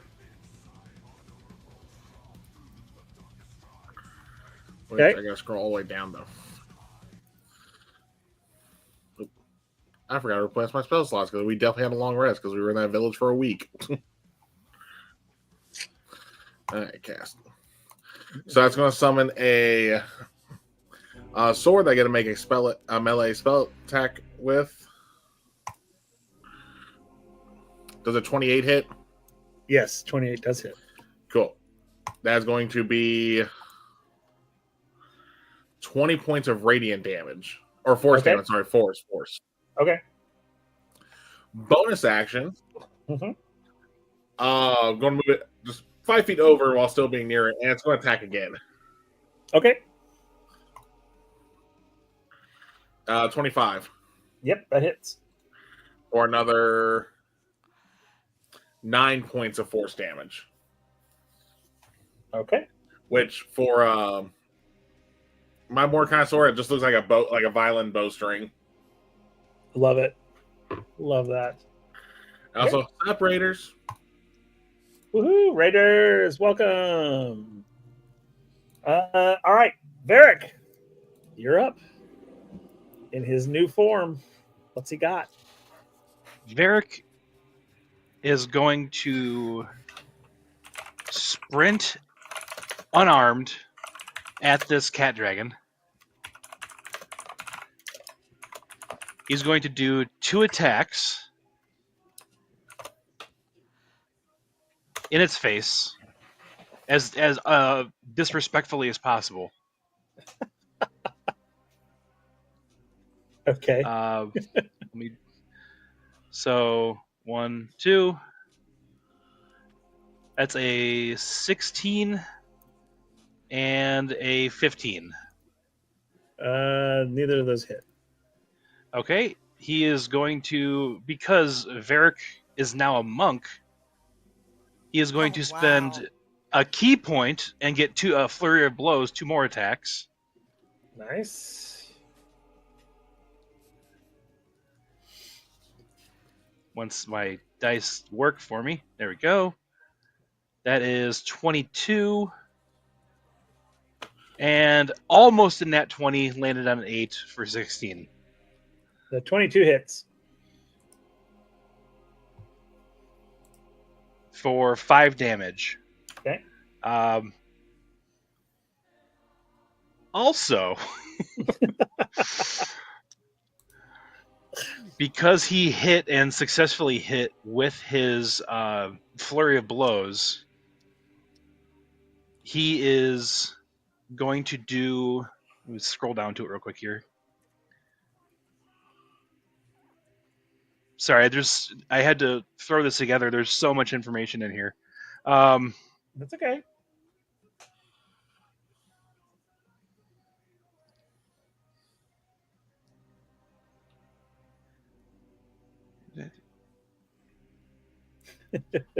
I could have swore there's something about flurry of blows. Okay. But when you hit with an attack, you can spend 1 key point to make a target stunned. They have to fail a con saving throw of DC 14. So he's going to spend another key point and try to stun it. That's 14. He beats it. Damn it. Okay. He's going to and then disengage to get clear of it. Okay. All right. It's Belendra's turn. She's hitting with disadvantage, correct, Mint? He also has a reaction available to him if an ally takes damage. Okay. So to Mint, does a 16 hit you? No, that does not. Okay.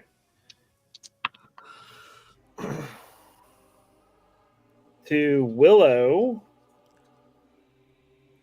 does I'm assuming a 20 hits you. Yes, it does. Okay. And then Varric. Oh, that's a nat 20. That's 2 nat 20s. Holy Jesus.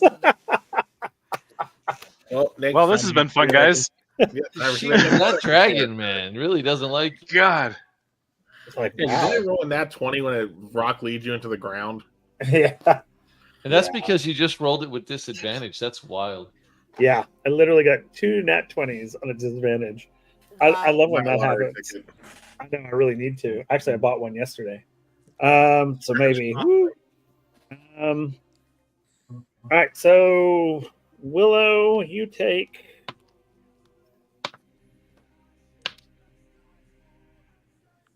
14 points of slashing damage.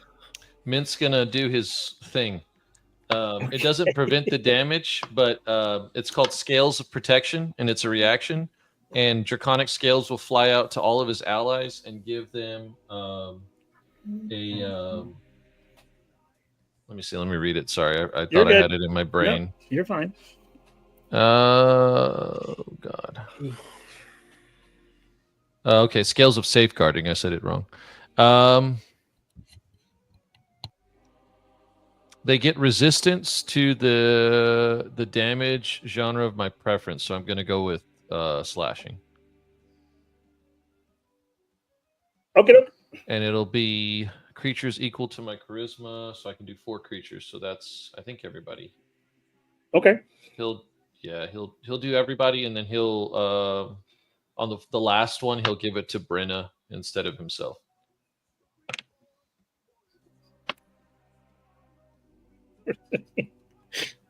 And it cuts it in half, right? Yeah, it's just resistance. Okay, cool. It's like you're a barbarian again.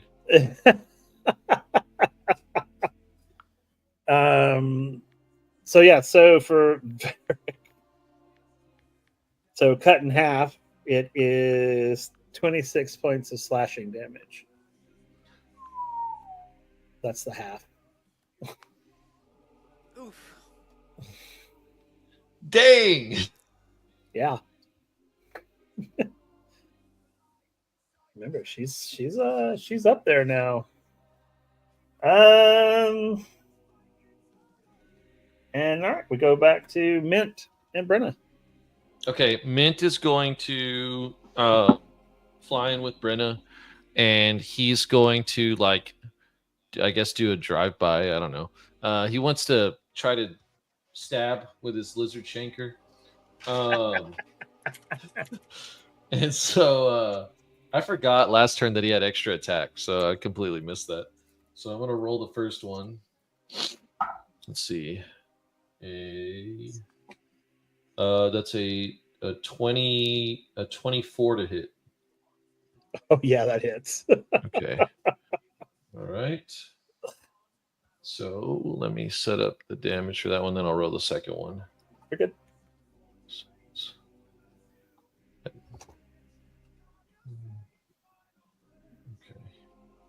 Apply. He's gonna smite as well. So he'll smite with this one, so that way, at the very least, that'll, and he'll burn he'll burn a second level spell slot. Okay, so the first one will do 27 damage. That's so loud. Oh, sorry. Oh, you're good. It was Maybe I got closer to the mic. It was so funny because it was like the first thing will be. I was like, oh god.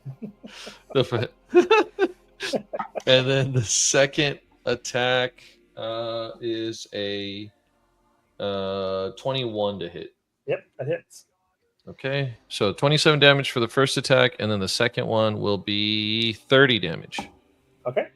And he is just he's going for the eye. He's going for the eyes. Fair enough. So yeah, and then Brenda will do. I don't actually have her, like, what she can do besides the Drakari table. Okay. Well, she should have a claw attack, 2 claw attacks, and a bite, and a tail. Yeah, So and then it's claws and bite, or claws and tail. is she considered a flame Drakari? Yes. Okay, then it says she has access to Fireball once per long rest, so I'll have her do that. There you go. I guess behind the cat dragon, so that way it doesn't hit the allies. Okay. Or could I, since she did move kind of like into the middle of you guys. Or I was going to say, actually, can I just have her Fireball? Because Fireball, it's like a point that she can see, then it explodes, right? Yeah, basically. I mean, yeah, you can cast it like above her or on her spot. Right on her face. That's what she's going to do. Right on her face. But everybody else will be caught in it. Well, it's like up elevated, right? So how big is she? She's probably close to Brenna's size-ish. She's going to be smaller only because she's lower. Or maybe I'll do her back. I'm just trying to, like, think of it in the elevated space, so that way the explosion happens above their heads. Okay. Yeah, so maybe he'll. Yeah, because she's taller than everybody else. So if you above her and it goes down, it'll only hit her. Yeah, we'll do that. Let's do that. Yeah.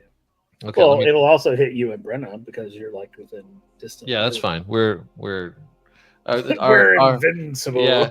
I know our eyes are all red and battle bloodthirsty and whatnot. So Okay.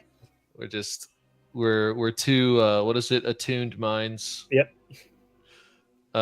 which we really are, right? Like that's really Yeah. what it is. Yeah, you really are. Yep. So like because we're attuned minds, we're not really speaking, we're just doing things.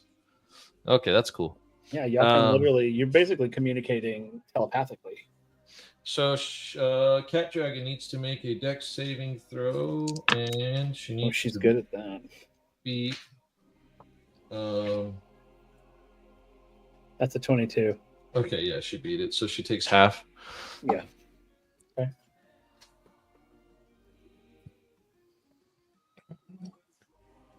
Actually, she's going to use her legendary reaction and take none of it. Ooh, okay.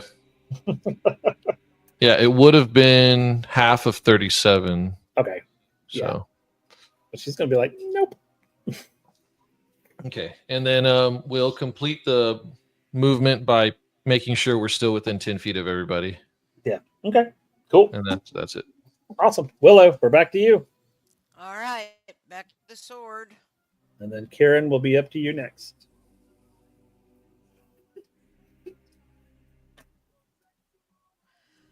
Uh, 24. That hit. That's with disadvantage. So.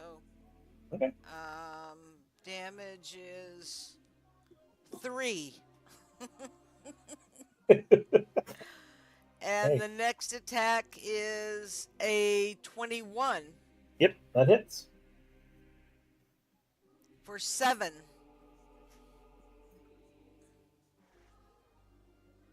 Okay. Yep. All right. Kieran, we are to you.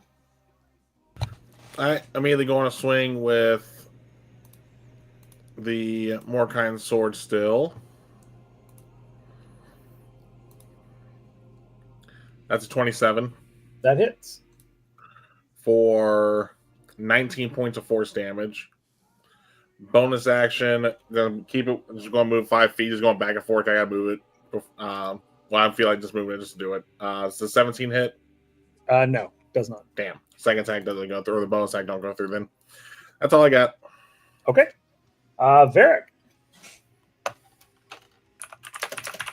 I think he's gonna, after being clawed, he's gonna and significantly hurt. He's going to feel a familiar rage that he used to feel when he was a barbarian, and you guys are gonna see the symbol on his chest just light up as he drops to all fours and lets out this massive howl as he shape changes into this dire wolf. He his fur is like etched with glowing symbols, and the howl is like a shockwave that sends out. Damn. As this dire wolf, he's going to do. He's in the form of his what's called a Moonborn Arbiter, according to the page, and he's going to do a radiant bite onto the dragon, the cat dragon. Awesome. Nice.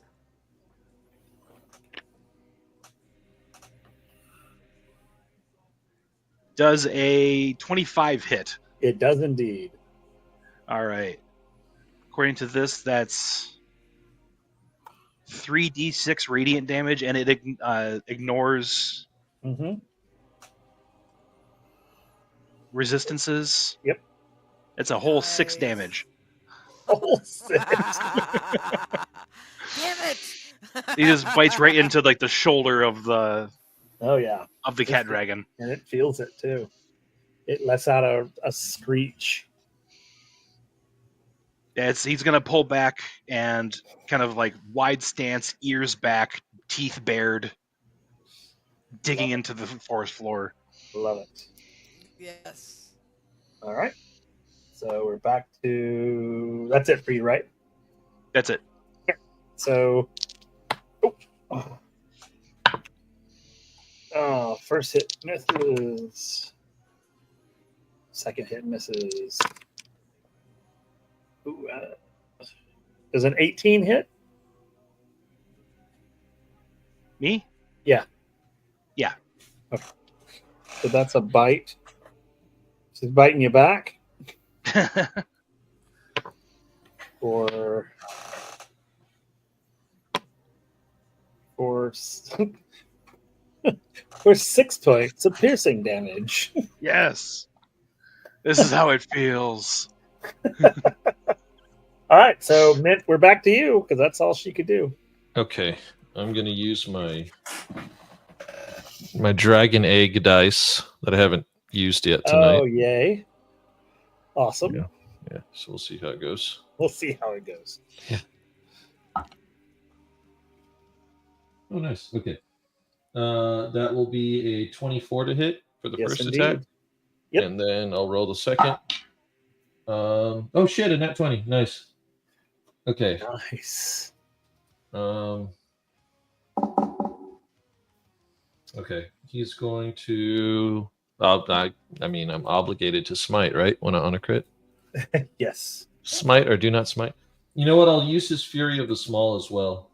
Okay. So he'll use that. So that way that adds a +5 to that. Okay. So that's 8 total. Okay. And I'll burn. I did a 2nd level spell slot last time. I'll do a 3rd level spell slot. Okay. So this will be for the non-crit attack, just the first hit. That's 41 damage. Okay. And then the crit attack, I'll have to burn another spell slot.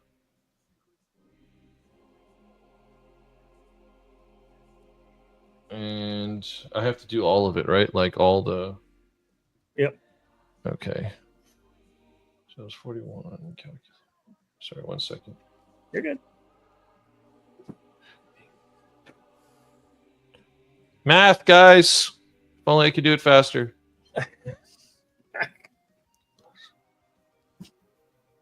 Okay, so I take the max damage and then I roll, right? Correct.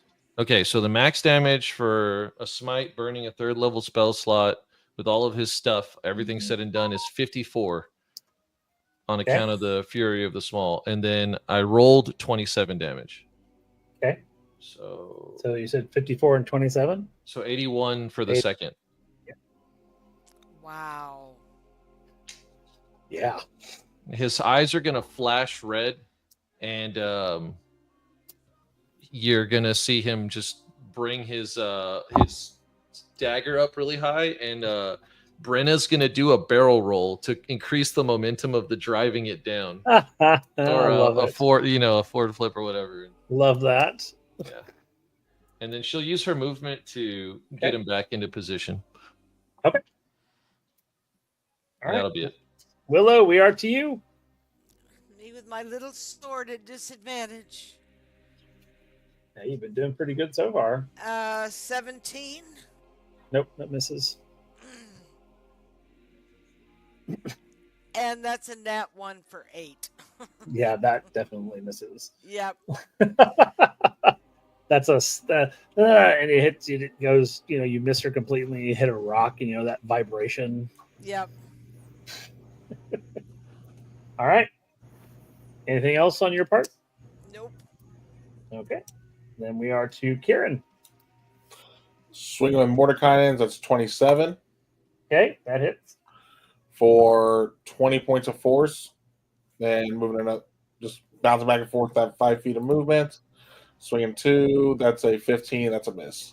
Yep, that's a miss. All right, that's all I got. All right. Now to Varric and his dire wolf. Derek. His name is Derek now, guys. No, Varric is going to do. I'm looking at all the cool stuff that you have on here. The leap of justice. He's going to leap 30 feet in a straight line and land with all of his divine force. All enemy creatures within 10 feet must make a strength saving throw or be knocked prone and take 2d6 thunder damage. That would be everybody. FYI. Well, then. Just let you know. Silly. Okay. Do it. Do it. Dude, Do it. do it. Do it. Everybody's gonna be prone. If we All right, fail screw to it, I'll do save, it. right? Like we have to make our saves. Yeah. Yep. So it's DC is 8 plus proficiency plus strength. So 8 plus proficiency is 5. That's 13 plus strength that's a plus 3, so 16. And it's a what save is it? Strength. So Cat Dragon rolled, the 2 nat 20s Ah. earlier. Just rolled 2 nat 1s. Hell yeah. I rolled a Oh, I and- rolled a 15. You're getting a bonus equal to 4 to your saving throw from if you're within Yes. 10 feet of me. Am I? Yes. Yes. All right, Okay, just double check, so make sure I'm out the right one. It is dexterity, right? It says Yes. strength. A Oh, strength saving throw. Strength saving. 15. Plus 4. Plus 4, so 19. So 19. So it's the cat dragon takes 7 thunder damage and is knocked prone. Yep.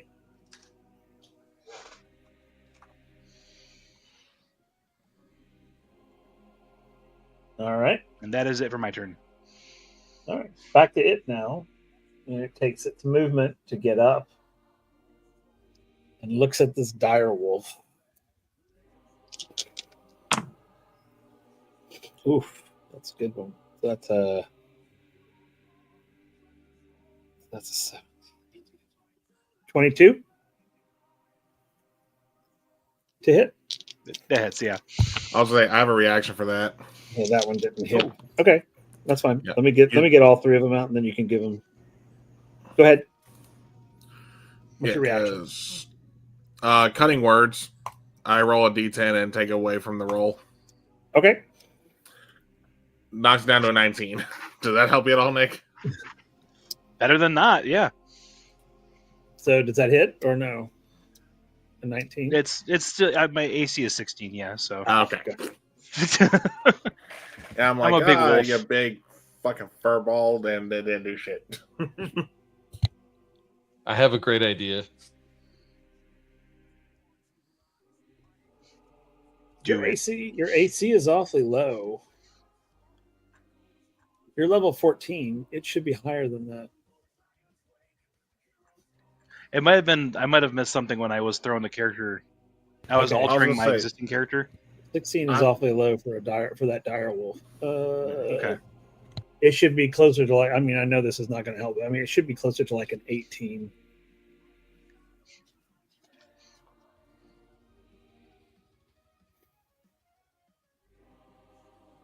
Just gonna message him on Venti's stats. Here you go. Use these. Oh God! It's talk about game is now broken. So yeah, all right. So we're looking into that. So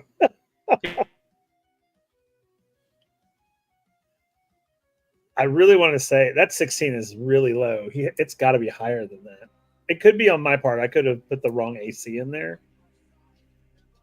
So it says your physical ability, stats, and movement and hit points are replaced by those of the form, but there's no stats listed. Oh, I didn't even send the stats to you. Okay, that's Oh, you why. did. I'm sorry. I'm blind. It's right there. Oh, You're good. You're good. oh, okay. But it is still 16. Yeah, it shouldn't be 16. It should be 18. So you need to change it to 18. Gotcha. We'll do. Yeah, I'm not going to argue with that. No, and I'll change it I don't know why I put 16. It's supposed to be 18 because it's a divine creature basically. So, okay, so yeah, so the 19 still hits, and the other 2 do not hit. So you take 3, 7, 17 points of slashing damage. And we are to Mint. Mint is going to lick his lips hold his dagger up in the air, and he's going to say, "Today we feast on Cat Dragon," and he's going to cast Crusader's Mantle. And so for a 30-foot radius, he's going to awaken the boldness in friendly creatures until the spell ends. The aura moves with me, centered on me, and while in the aura, each creature in the aura, including myself, that's an ally, deals an extra 1d4 radiant damage when it hits with a weapon attack. So now everyone Nice. smites. Nice. You get a smite, and you get a you smite. get a smite, and you get a smite. We all get a smite. Yeah, and then I guess Brenna will do a claw attack. I don't have that in front of me, so she'll do a claw attack or something. Okay. So that's I think it's let's see, what is she? She's What size is she again? I think she's large. Let me check. So I mean, it's basically if you look for a large dragon, a claw attack. I mean, it's that's basically what it is. Okay. Yeah, she's large category. So large red dragon. Yep.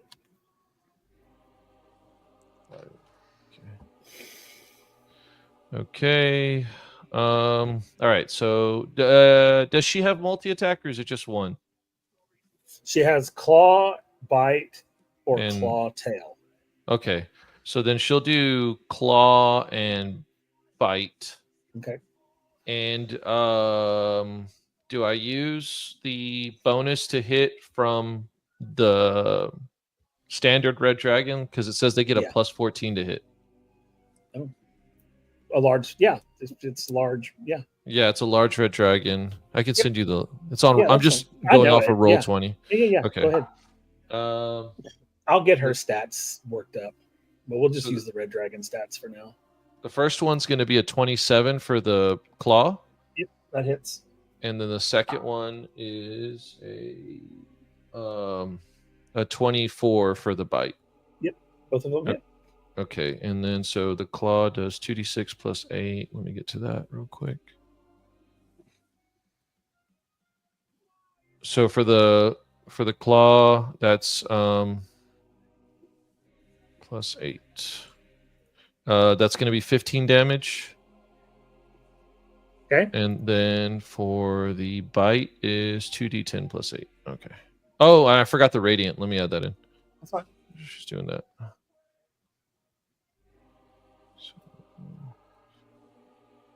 So for the first one, I had said 15. Okay, it's just going to add one more damage to it. So 16 for the first one. Okay. And then 26 for the second one.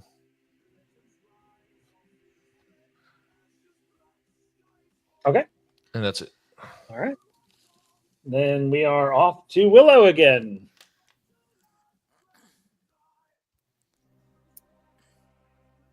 And I'm going to say you waited 400 years. Was it worth it? Yes. That's a 25 Yep, that hits. for 6 damage. Okay. Don't forget your and radiant. What's that? Don't forget your radiant. How do I roll that, dear? You just get a 1d4 extra radiant damage for every Okay. attack. It's an extra 4. So it's 10 total. Okay. And on the second attack, I got a 12. Okay. Well, the first attack was enough to kill it. I killed So- it. Yep. So what do you say? I'm gonna keep killing it. Yeah, Mitt's going to join in, and he's just going to be like, ah. Oh, Varric too. Varric, he's on their muzzle, just tearing parts away. Okay. And I want to keep a tooth. Okay. Sure. I love that. Awesome. Who wants to roll a nature check for me? I will. I say I can. Okay. Anybody can. Dirty 20. Yeah, not good. I'm too distracted by rendering blood. this carcass. by Yeah. Yeah, I'm gonna blood say and that- guts. Mint is too busy, chopping away at the neck and Fair enough. telling Brenda to pull the head off. Absolutely. With my +0 in nature, I got an 18. Oh wow, even you. Okay. Well, you and Kieran, yeah, as they're ripping this thing apart, you and Kieran realize that this cat dragon has had babies recently.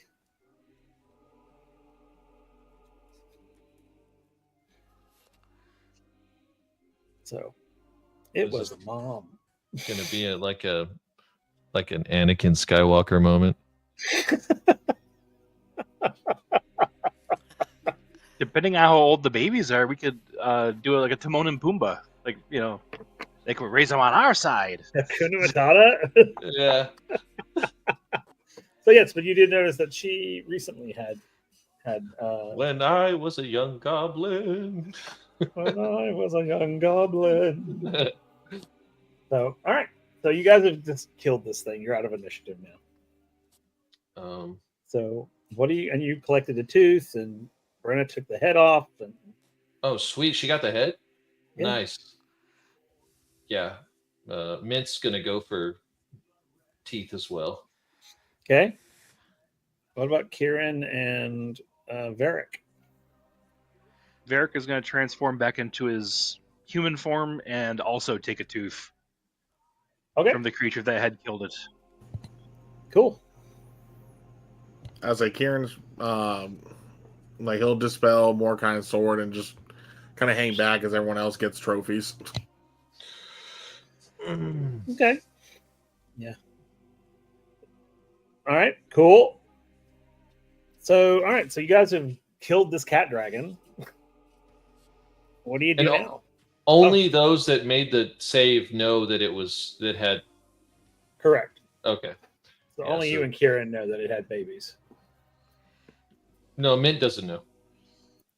Oh no, so it was it was Varric and Kieran. Yeah, My Mint, bad. yeah. Sorry. Yeah. So he'll if he I guess I'll roll to see how many teeth he gets. Sure. I mean, they took off the whole head, right? So it's Yeah, like I mean technically you have all the teeth. Except the one I got.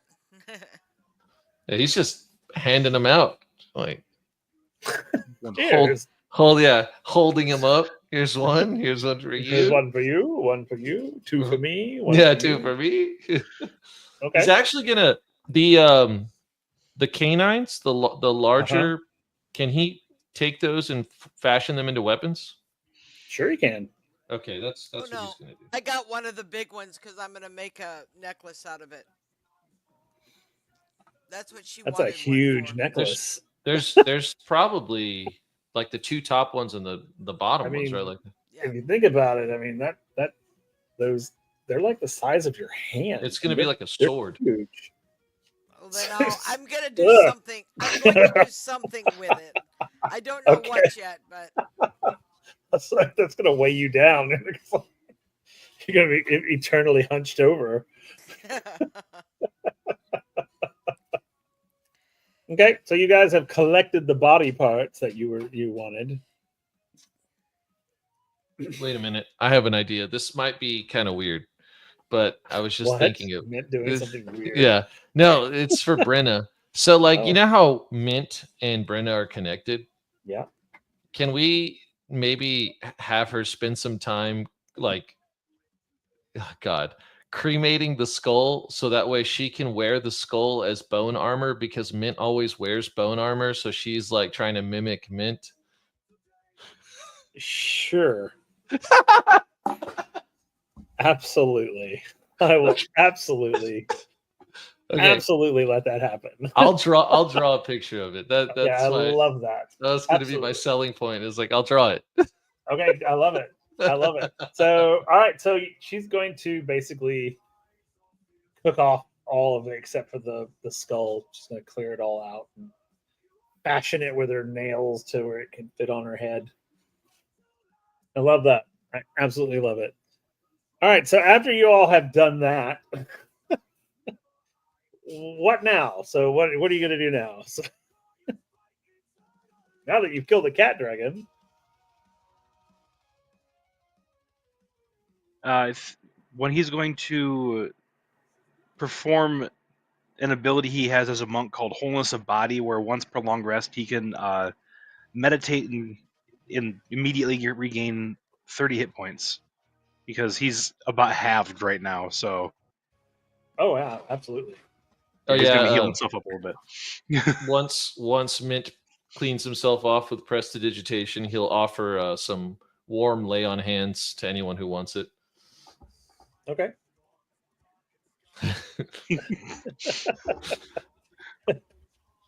Clear. Yeah. Okay. So you'll heal everybody up, basically. Yeah, he can do. He has 60 within his pool, so I don't know who needs I do. who needs what.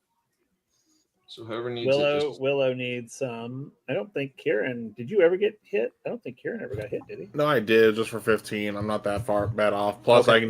I can do healing hands on myself. Okay. okay. Well, whoever needs it, he'll. Bap, bap, bap, bap. Yay! Thank you. Cool. Thank you. So you're all healed up now. Yep. All right. So now I guess we're gonna get back on Brenna and continue our mission. Oh yeah, the thing that we were doing. Yeah. You're here to kill a demigod. Remember? Brenna looks metal as fuck now. Yes. I look forward to seeing the image. I haven't drawn Brenna yet, so it's going to be a good opportunity for me to draw her too. Love it. That. I love that. So yeah. So all right. So what are y'all doing? So you guys tell me what you're going to do next. So you've gotten everything done. You've healed up. Brenna's got her bone cap on now. I mean, did we have a direction that we knew to go to find this demigod, or were we just? Yeah, y'all knew where you needed to go. You got to get to Arcadia City. All right, I say let's go. He climbs on the back of Brenna, feeling very small, being like, "Oh, okay, this is how it feels to be a human, huh?" It's all good. It's kind of nice, actually. Oh, so you're actually a human. Oh yeah, he no longer a Goliath. He is like 5'7". I'm glad I know that now, because everybody in this group has never seen a human. Really? Yep. Oh. Wait. Oh right. Oh my God. Like a full-on human. Yeah. Though also, Kieran's taller than you now. So no one, the humans are rare in these parts. Like Willow has probably never seen a human for sure. Yeah. Mint he may have encountered a human here and there, but probably doesn't remember it. Long legs are all long legs. Yeah, to Mint. exactly. You all look the same to me. Kieran maybe is aware of humans, but I probably would have had the best shot just because of traveling. Yeah, probably so. And Bellinor absolutely probably has never seen one. Not unless they somehow came to his bar. Yeah, unless they came to the bar. There have never been humans in Mediterranean. So that's neat. So yeah, seeing a human for the first time. What the hell is that? I'm more impressed with the fact that he changed into a wolf. Yeah. You went from that to that. Wow. Upgrades. Exactly. So, all right. So we're heading to Arcadia City. Yep. Cool. So you guys, I'm assuming you're all jumping on Brenna's back again, right? Didn't everybody get on Brenna's boat? Great thing is you don't have to worry about weight issues with, Big Varric not being here anymore. Oh yeah. Yeah. And little Varric. Mint will do the yip and we'll take off. Okay. All right. So as you guys you take off, and through the air you go. Um, uh, as you go, you fly, uneventful for the most part. And as you're flying through the night, you can see the glow of something in the distance. As the dawn arises, you do eventually appear. You see this in front of you. Wow. Now, That's probably everybody, biggest that's the biggest place I've ever seen. You know? indeed, as you are now approaching Arcadia City, and that's where we'll stop tonight. Whew.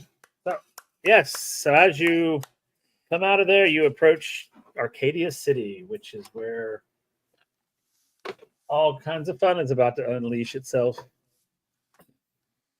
So All would right. that count as, would that count as one day or one night or Yeah, it's if you're looking for a short rest, it would be considered a short rest. no, I'm thinking 2 days of disadvantage with the sword. No, it's half a day. You've gone half a day. Okay. Gotcha. Yeah. All right. Cool. Excellent. Let's go around and tell everybody who we are, who we played, or who we're playing now, and what is something your character learned in this episode. So let's start with Mint. Hey everybody, temporary hit points here. I play Mint Orcanus, the Goblin Bloodline Paladin Oath of the Dragon. Aha, I did it! Yay. I did it! I was reading from a sheet though. I was reading it. It's the only way I can do it. Yeah. So he learned that through great violence, Yeah. he can solve a lot of problems. No. So I mean, there's a lot of concepts that he's probably never considered, like the fact that one of his allies died. He watched them throw them into a volcano, and then they appeared naked out of a cave later after that. That's something that he's probably like in the back. It's kind of the hamster wheels moving, but he's also Mint, so he has those moments where he's super philosophical, and then he has those moments where he's just like, I'm gonna go kill a pheasant. So he's probably just it's just He's like total ADHD brain. yeah. Total. So that's where he's at. He's just there. Yeah, Okay. he's complimenting Brenna on her new Her new bone helmet. bone helmet. So funny. All right, let's go to Willow. Hey, I'm Lisa. Who am I in chat? Winterwolf Orlea? Yep. In chat? Yep. D&D Winterwolf on Discord. Or, yes. I play Willow, Ladrin Druid. You can find me every Monday night here on Halfling Wizards channel for either Origins or Leia, as we did tonight, or next Monday, Wind Riders of Aria. You can find me every other Friday night on Celtic Wyvern King's channel for his Stargate 5e campaign, where he put us through the ringer out of left field. It was, nobody saw that one coming. And then on the opposite Fridays, I'm in a not streaming yet Pathfinder's campaign with Stormy. And we've just had one session of that, but that was a lot of fun.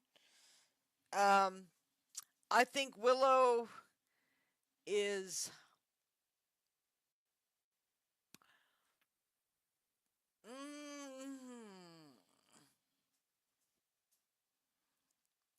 Willow's got some rage now deep inside.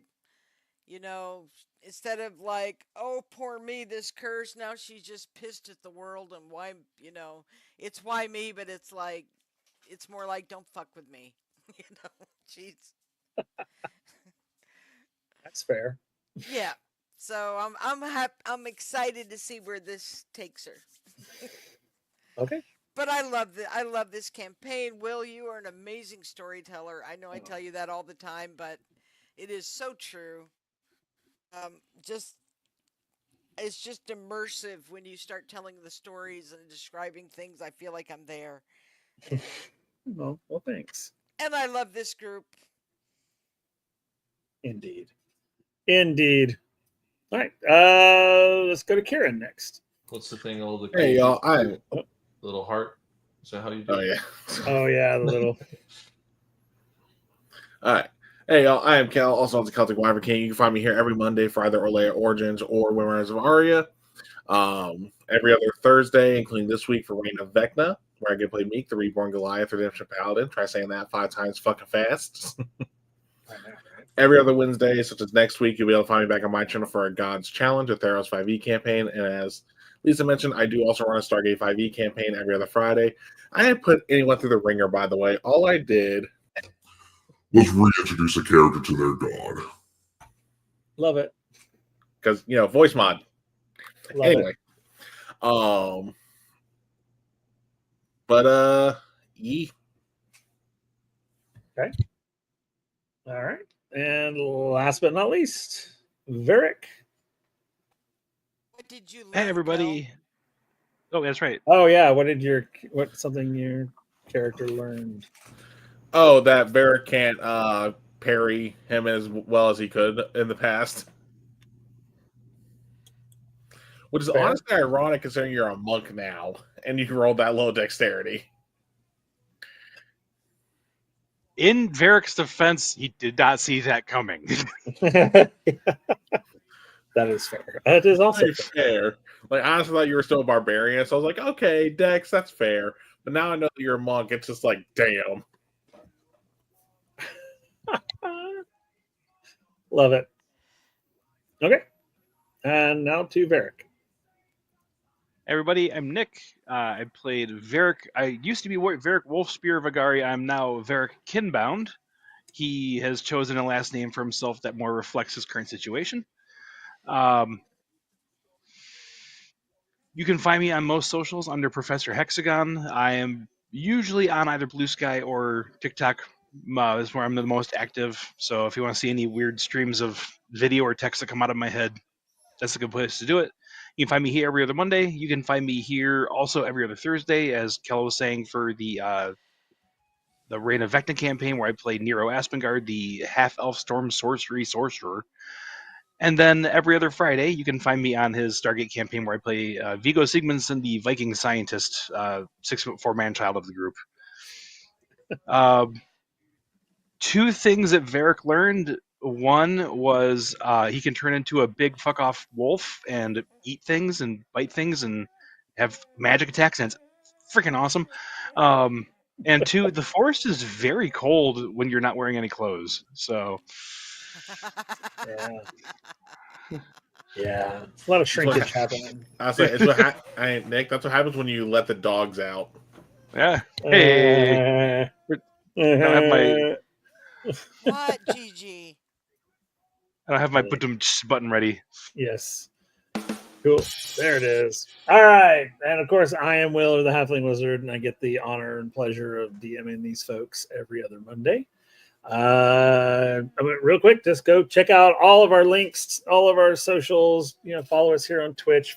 Go over, subscribe on YouTube. Check out past episodes there. Check out our merch store. I just dropped our latest merch from tonight's episode, which is pretty cool, I think. And of course, we're always, until we reach our goal, we are collecting money for Freedom Service Dogs of America. We're trying to get to 500. I think we're at 425 now, primarily thanks to Lisa and a couple of others. But if you feel the need and the desire and the willing, It's a great cause. It really It is. it is. Absolutely. They're amazing.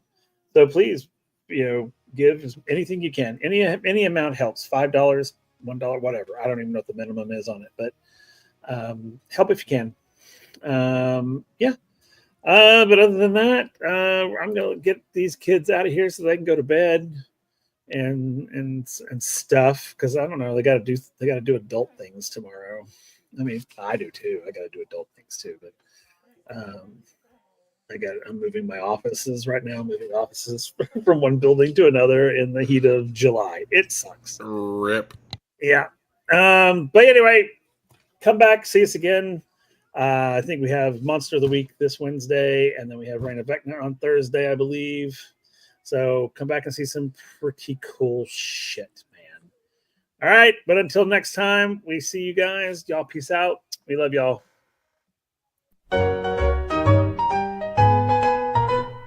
Tiny robes he's wearing so fine, in the tavern sipping on wine, knows the secrets of the old halfling wizard never told. Mystic wand and a pointed hat, talks to people about this and that, sneaky tricks and a wink in his eye. Halfling wizard makes the hours fly. Oh, halfling wizard in the night, casting spells to the moonlight. He can talk and he can know, in his world the magic grows. Down the road in evening light, he'll engage you, that's his delight. Readers of the stars he seeks, in a crowd he's sure to